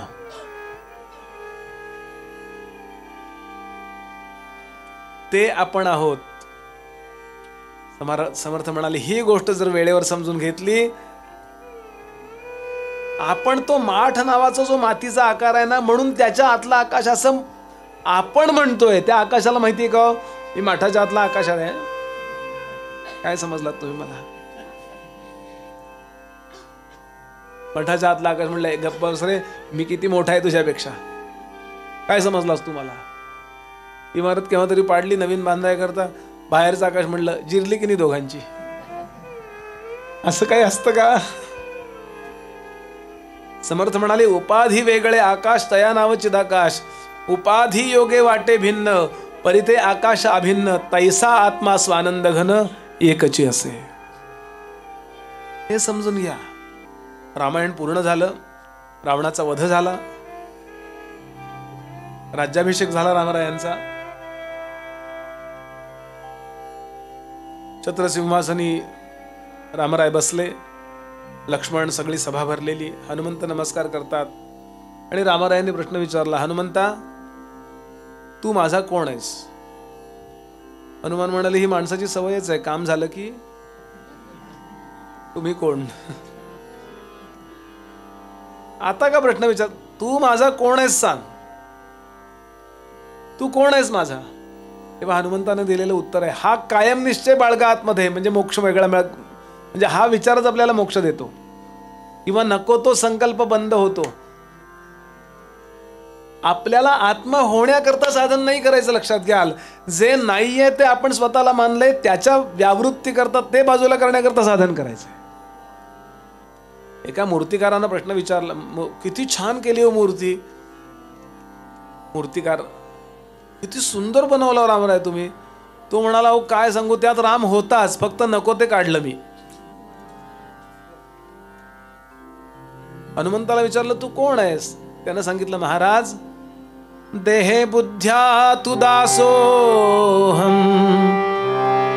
देहे बुद्धीने विचार केला तर मी तुमचा आहे. दासोहम अंश आहे थोडक्यात.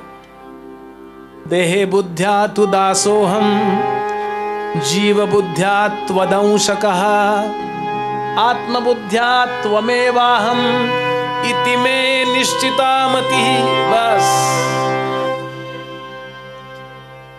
या देहाच्या म्हणजे सगळ्या देहांच्या आतलं जे चैतन्य आहे ते परमात्म्याचा अंश आहे. आणि विशेष म्हणजे खरं सांगू,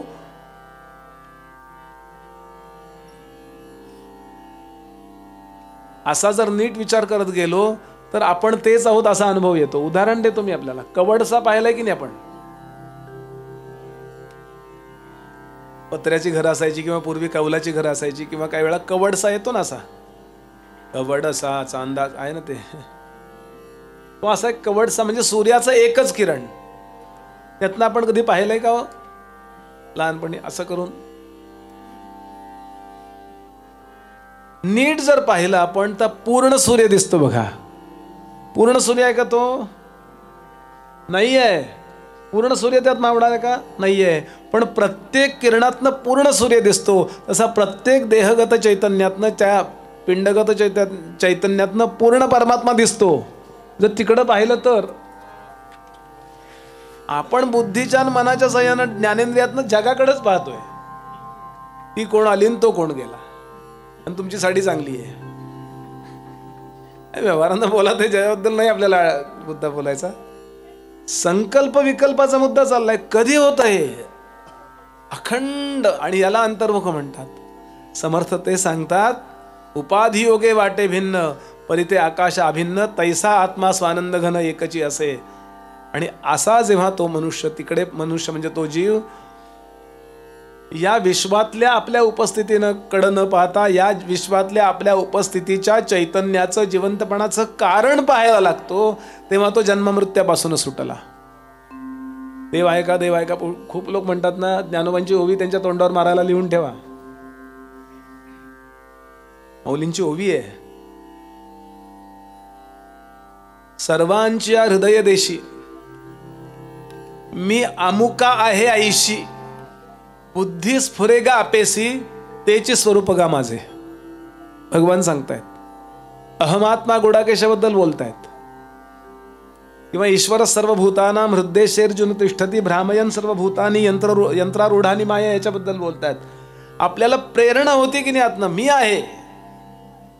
आपण विषयांचे उपभोग घ्या किंवा विचार करा किंवा तुम्ही झोप काढा, काही करा, आपल्याला प्रेरणा होती. ती कुणामुळे होतीये? आपण जिवंत आहोत म्हणून होतीये. मेल्यावर काय प्रेरणा होते? दुसऱ्याला त्या पायाच्या घड्या घालायला लागतात. एवढा मोठा म्हणाले जिम चालवत होता हो तो. किती लोकांना त्यांनी तयार केलं. 90 किलो अशा तब्येती त्यांनी केल्या. इतका मोठा. पण त्या पहिलवानाला त्याच्या पायाची घडी कोणाला घालायला लागते? म्हणजे आपण जिवंत, देहातून आपण जिवंतपणाचा अनुभव घेतोय. हा देहाचा गुण नाहीये, तो ज्याचा गुण आहे ते आपण आहोत. याचा सतत विचार करत गेला की संकल्प आपोआप बाजूला पडतात आणि आपल्या खऱ्या जिवंतपणाचं कारण काय आहे हे कळल्याचा परिणाम आपल्याला मृत्यू कधी येतच नाही. कारण मृत्यू येणारं जे आहे ना ते आपण नाही आहोत हे आपल्याला कळलेलं असतं. समर्थ सांगतात, आता आशंका भिटली, संदेह वृत्ती मावळली, संत संगे तत्काळ झाली मोक्ष पदवी. म्हणून दुसरं काही करू नका म्हणाले. तोडावया स्वप्न बंधन. स्वप्न पडल्यासारखं हे विश्व आहे. स्वप्नातलं बंधन जर तोडायचं असेल आपल्याला या विश्वामध्ये आपण आलो आणि हे असं खरं या डोळ्यांनी कळतंय, या कानाने कळतंय, हे खरं वाटतंय. यातनं बाहेर पडायचं असेल तर काय करावं? नलगे आणिक साधन तयास प्रयत्न जागृती विण बोलोच नाही. फक्त जागं व्हायचंय. विवेक पाहिल्या विण जो जो उपावतो तो सीण, विवेक पाहता आपण आत्माच असे. आहेच हे, करायचं काहीच नाहीये.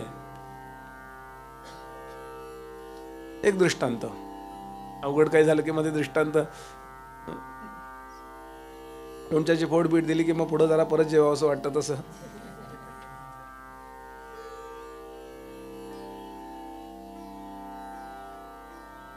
कुळधर्म कुळाचाराचा स्वयंपाक एक बाई करत होत्या. जुना दृष्टांत आहे जरा हे कळायला. घरी स्वयंपाक असायचा त्यावेळी.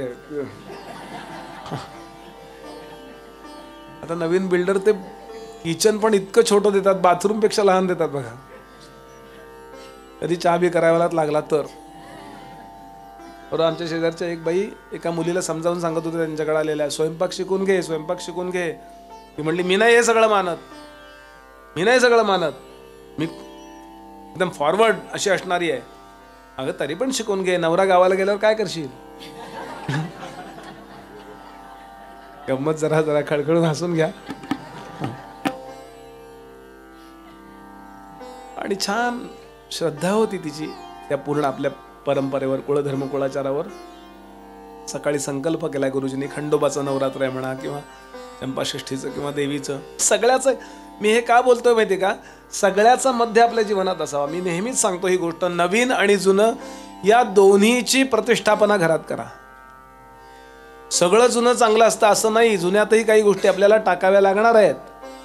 आणि सगळं नवीन चांगलं असतं असंही नाहीये. नवीन मधलं सुद्धा काही घुसलेलं असतं आणि ते योग्य नसू शकतं आपल्या घराला. म्हणून आपल्याला छान कॉम्प्युटर चालवता आला पाहिजे, उत्तम गाड्या चालवता आल्या पाहिजेत, विमानं चालवता आली पाहिजेत, त्याबरोबर नऊवारी नेसून छान पूजाही करता आली पाहिजे. धोतरही नेसता आलं पाहिजे आणि पॅन्टही नेसता आली, दोन्ही आलं पाहिजे. बिघडलं काय? दरिद्रीपणा कशाला? एक बाई आम्हाला विचार, बुवा आमच्याकडे आज बासुंदी केली आणि आमरस पण आहे, तुम्हाला काय देऊ? म्हटलं एकच वाटी आहे का घरात? दोन्ही द्या ना.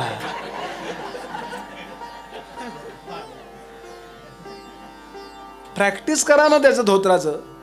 नेसतात लोक सोवळी धोत्र हौसेनं केव्हा तरी, प्रॅक्टिस नसतं. आणि गुरुजी म्हणतात राहा उभे, आता झाली पूजा, त्याला स्वतः भोवती प्रदक्षिणा. तो म्हणला शक्यच नाही का, मी वरती आल्यानंतर ते सगळं खाली.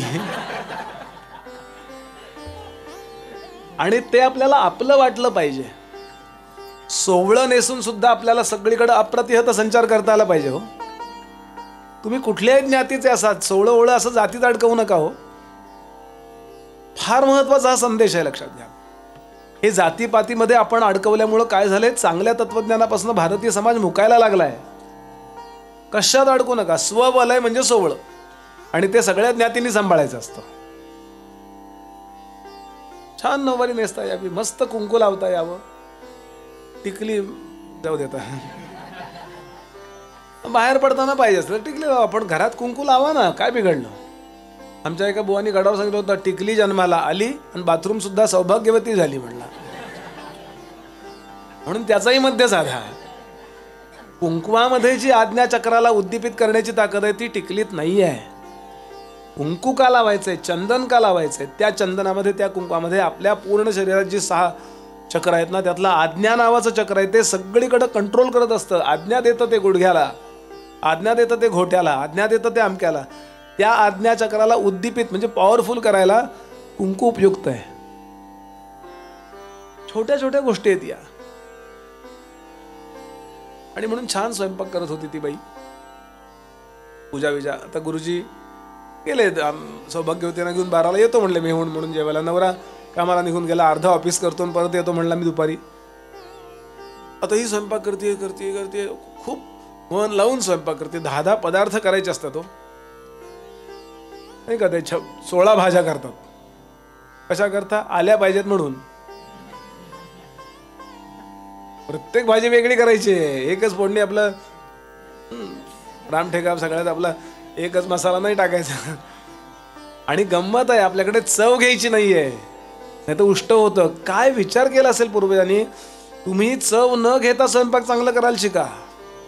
कसं झालंय, कसं झालंय, हे का सांगितलंय पूर्वजांनी याचा विचार करा.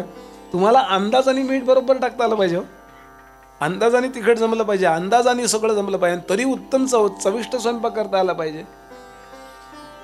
हे तुम्हाला रेसिपीवर मिळणार नाही, कुठल्या परंपरेने शिकावं लागतं. अर्थात ते पण अभ्यास होऊया. आणि असं छान स्वयंपाक चाललाय आणि तिच्या लक्षात आलं गुळाची खीर करायची. गुळ विसरला हो, दुकानात आणायचा. आता व्हॉट टू डू, घरात कोणी नाही, गडी नाही, अमके नाही, सगळ्यांच्या रजेवर. आणि छान बर घरातल्या त्या कार्यक्रमाला ती सजलेली होती. नऊवारी साडी नुसती नव्हे, कंबरपट्टा घातलेला आहे छानपैकी चांदीचा, त्याला हिरे लावलेले, अंगठ्या, बिंदी, जोडवी, नथ. अहो त्या नथीला 10-15 हिरे खरे होते. 2-4 लाखाची नथ होती ती त्यावेळेला. आणि असं सजायचं असतं ना केव्हा तरी, हे सगळं लॉकरमध्ये लॉकरमध्ये लॉकरमध्ये.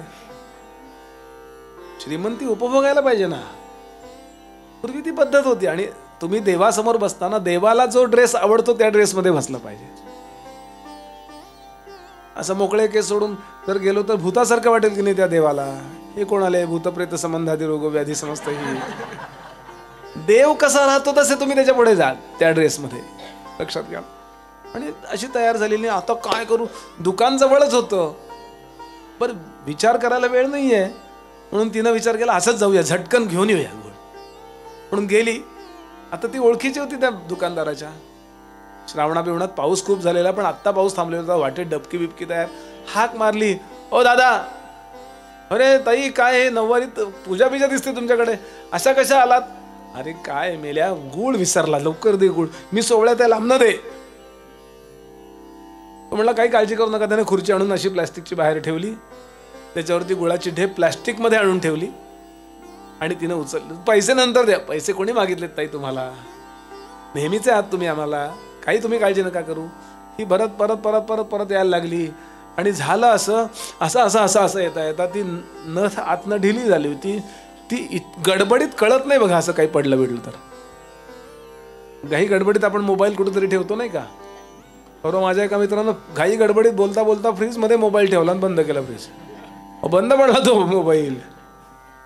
असं होतं ना काही वेळा, प्रतिक्षिप्त क्रिया. बरं गडबडीत आहे हो, जेवायला माणसं येणार आहेत आणि नथ पडली त्या रस्त्यात कुठंतरी, आणि पाणी होतं तिथं, डबक्यात पडली ती. बरा आली, कामाला सुरुवात केली, स्वयंपाक झाला, नैवेद्य झाला, 10-20 लोक जेवायला आले, ते जेवले, समाधान झालं तिला. सुनबाई पण नोकरीवरनं परत आली, म्हणजे अर्धा रजा काढून. मग तिने पण सासूबाईंना मदत केली आणि छान जेवणं खावणं झाली. हिची 4 वाजले जेवायला. तिला जेवली, सगळं झालं. खूप कडकडून भूक लागलेली. आणि एक एक आता वस्तू, आता कपडे बदलायचे आहेत, पण नऊवारी सोडून साधी 6वारी नेसली, रोजचं काय असेल त्याप्रमाणे. एक बिंदी काढली, कंबरपट्टा काढून व्यवस्थित ठेवला, बाजूबंद पेयूर जे असतात ना ते काढून ठेवले, आणि नाकावर हात ठेवला आणि धस्स झालं की महागडी नथ. तुम्हाला काही वाटायचं कारण नाही, कारण तुम्हाला माहिती आहे मी आधीच सांगितलंय कुठं पडली होती ते.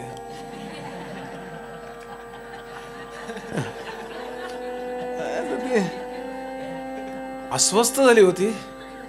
तिकडं शोध, तिकडं शोध, इकडं शोध, तिकडं शोध.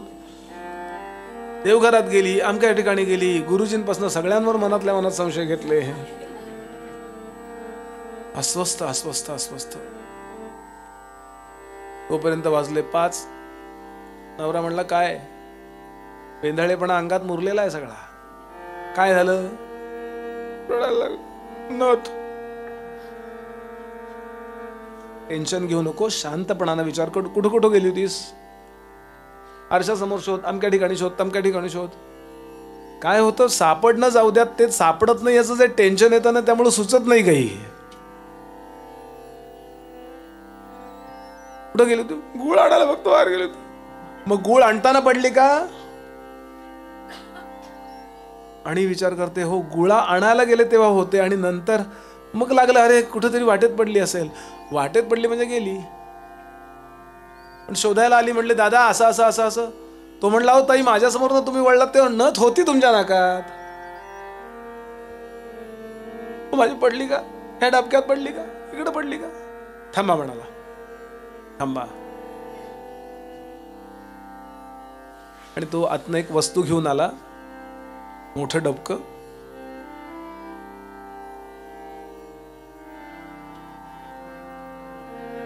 मोठाची मोठी वस्तू घेऊन आला आणि त्यानं त्या पाण्यामध्ये ती वस्तू फिरवायला सुरुवात केली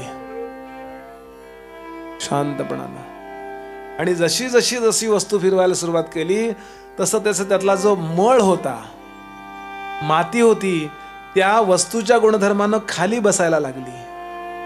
आणि संध्याकाळी 5:30 पावणे 6चा सूर्य मावळणारा, तो आकाशातनं असा त्याचे किरण टाकलेले होते, त्याचा परिणाम ती नथ बरोबर मध्ये होती. माती बाजूला बसल्याबरोबर ती चमकली आणि यानं शांतपणानं ती नथ काढून त्या बाईंना दिली.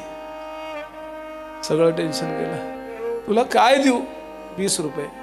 कशाचे? तुरटीचे.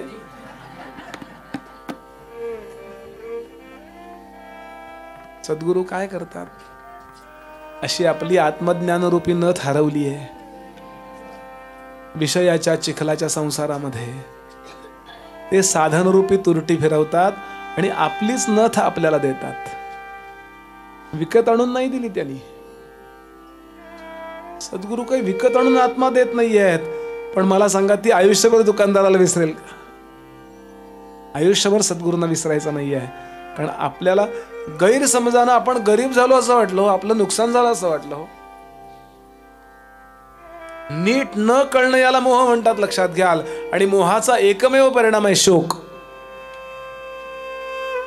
आणि नीट कळवून देतात त्यांना सद्गुरू म्हणतात, समर्थ सांगतात, याला मोक्ष असं म्हणतात. मोक्ष म्हणजे मोहाचा क्षय. That's it. आणि म्हणून सातत्यानं सद्गुरूंना हे बोलणं सोपं आहे, ऐकणं सोपं आहे, शरण जाणं अवघड आहे. तुरटी घेऊन तयार आहेत होते, आत्ता येतील ते. आणि माझ्या जीवनरूपी विषयांच्या चिखलामध्ये जो मी अडकलोय ना, त्यामध्ये बरोबर ती शुद्ध करण्याकरता तुरटी फिरवतील. आणि मला त्यातच अडकलेलं माझं आत्मज्ञान आहे, त्यातच असलेलं लपलेलं आत्मज्ञान आहे, ते मला कळवून देतील. म्हणून त्यांना प्रार्थना करूया. यानंतरचा 8वा समास आहे आत्मदर्शन. त्याचा विचार आपण चहा पिऊन करूया. पुढचा दासबोध ऐकायचा असेल तर चहा पिऊन या असं. राजाधिराज प्रभू रामचंद्र भगवान की जय. जय जय रघुवीर समर्थ.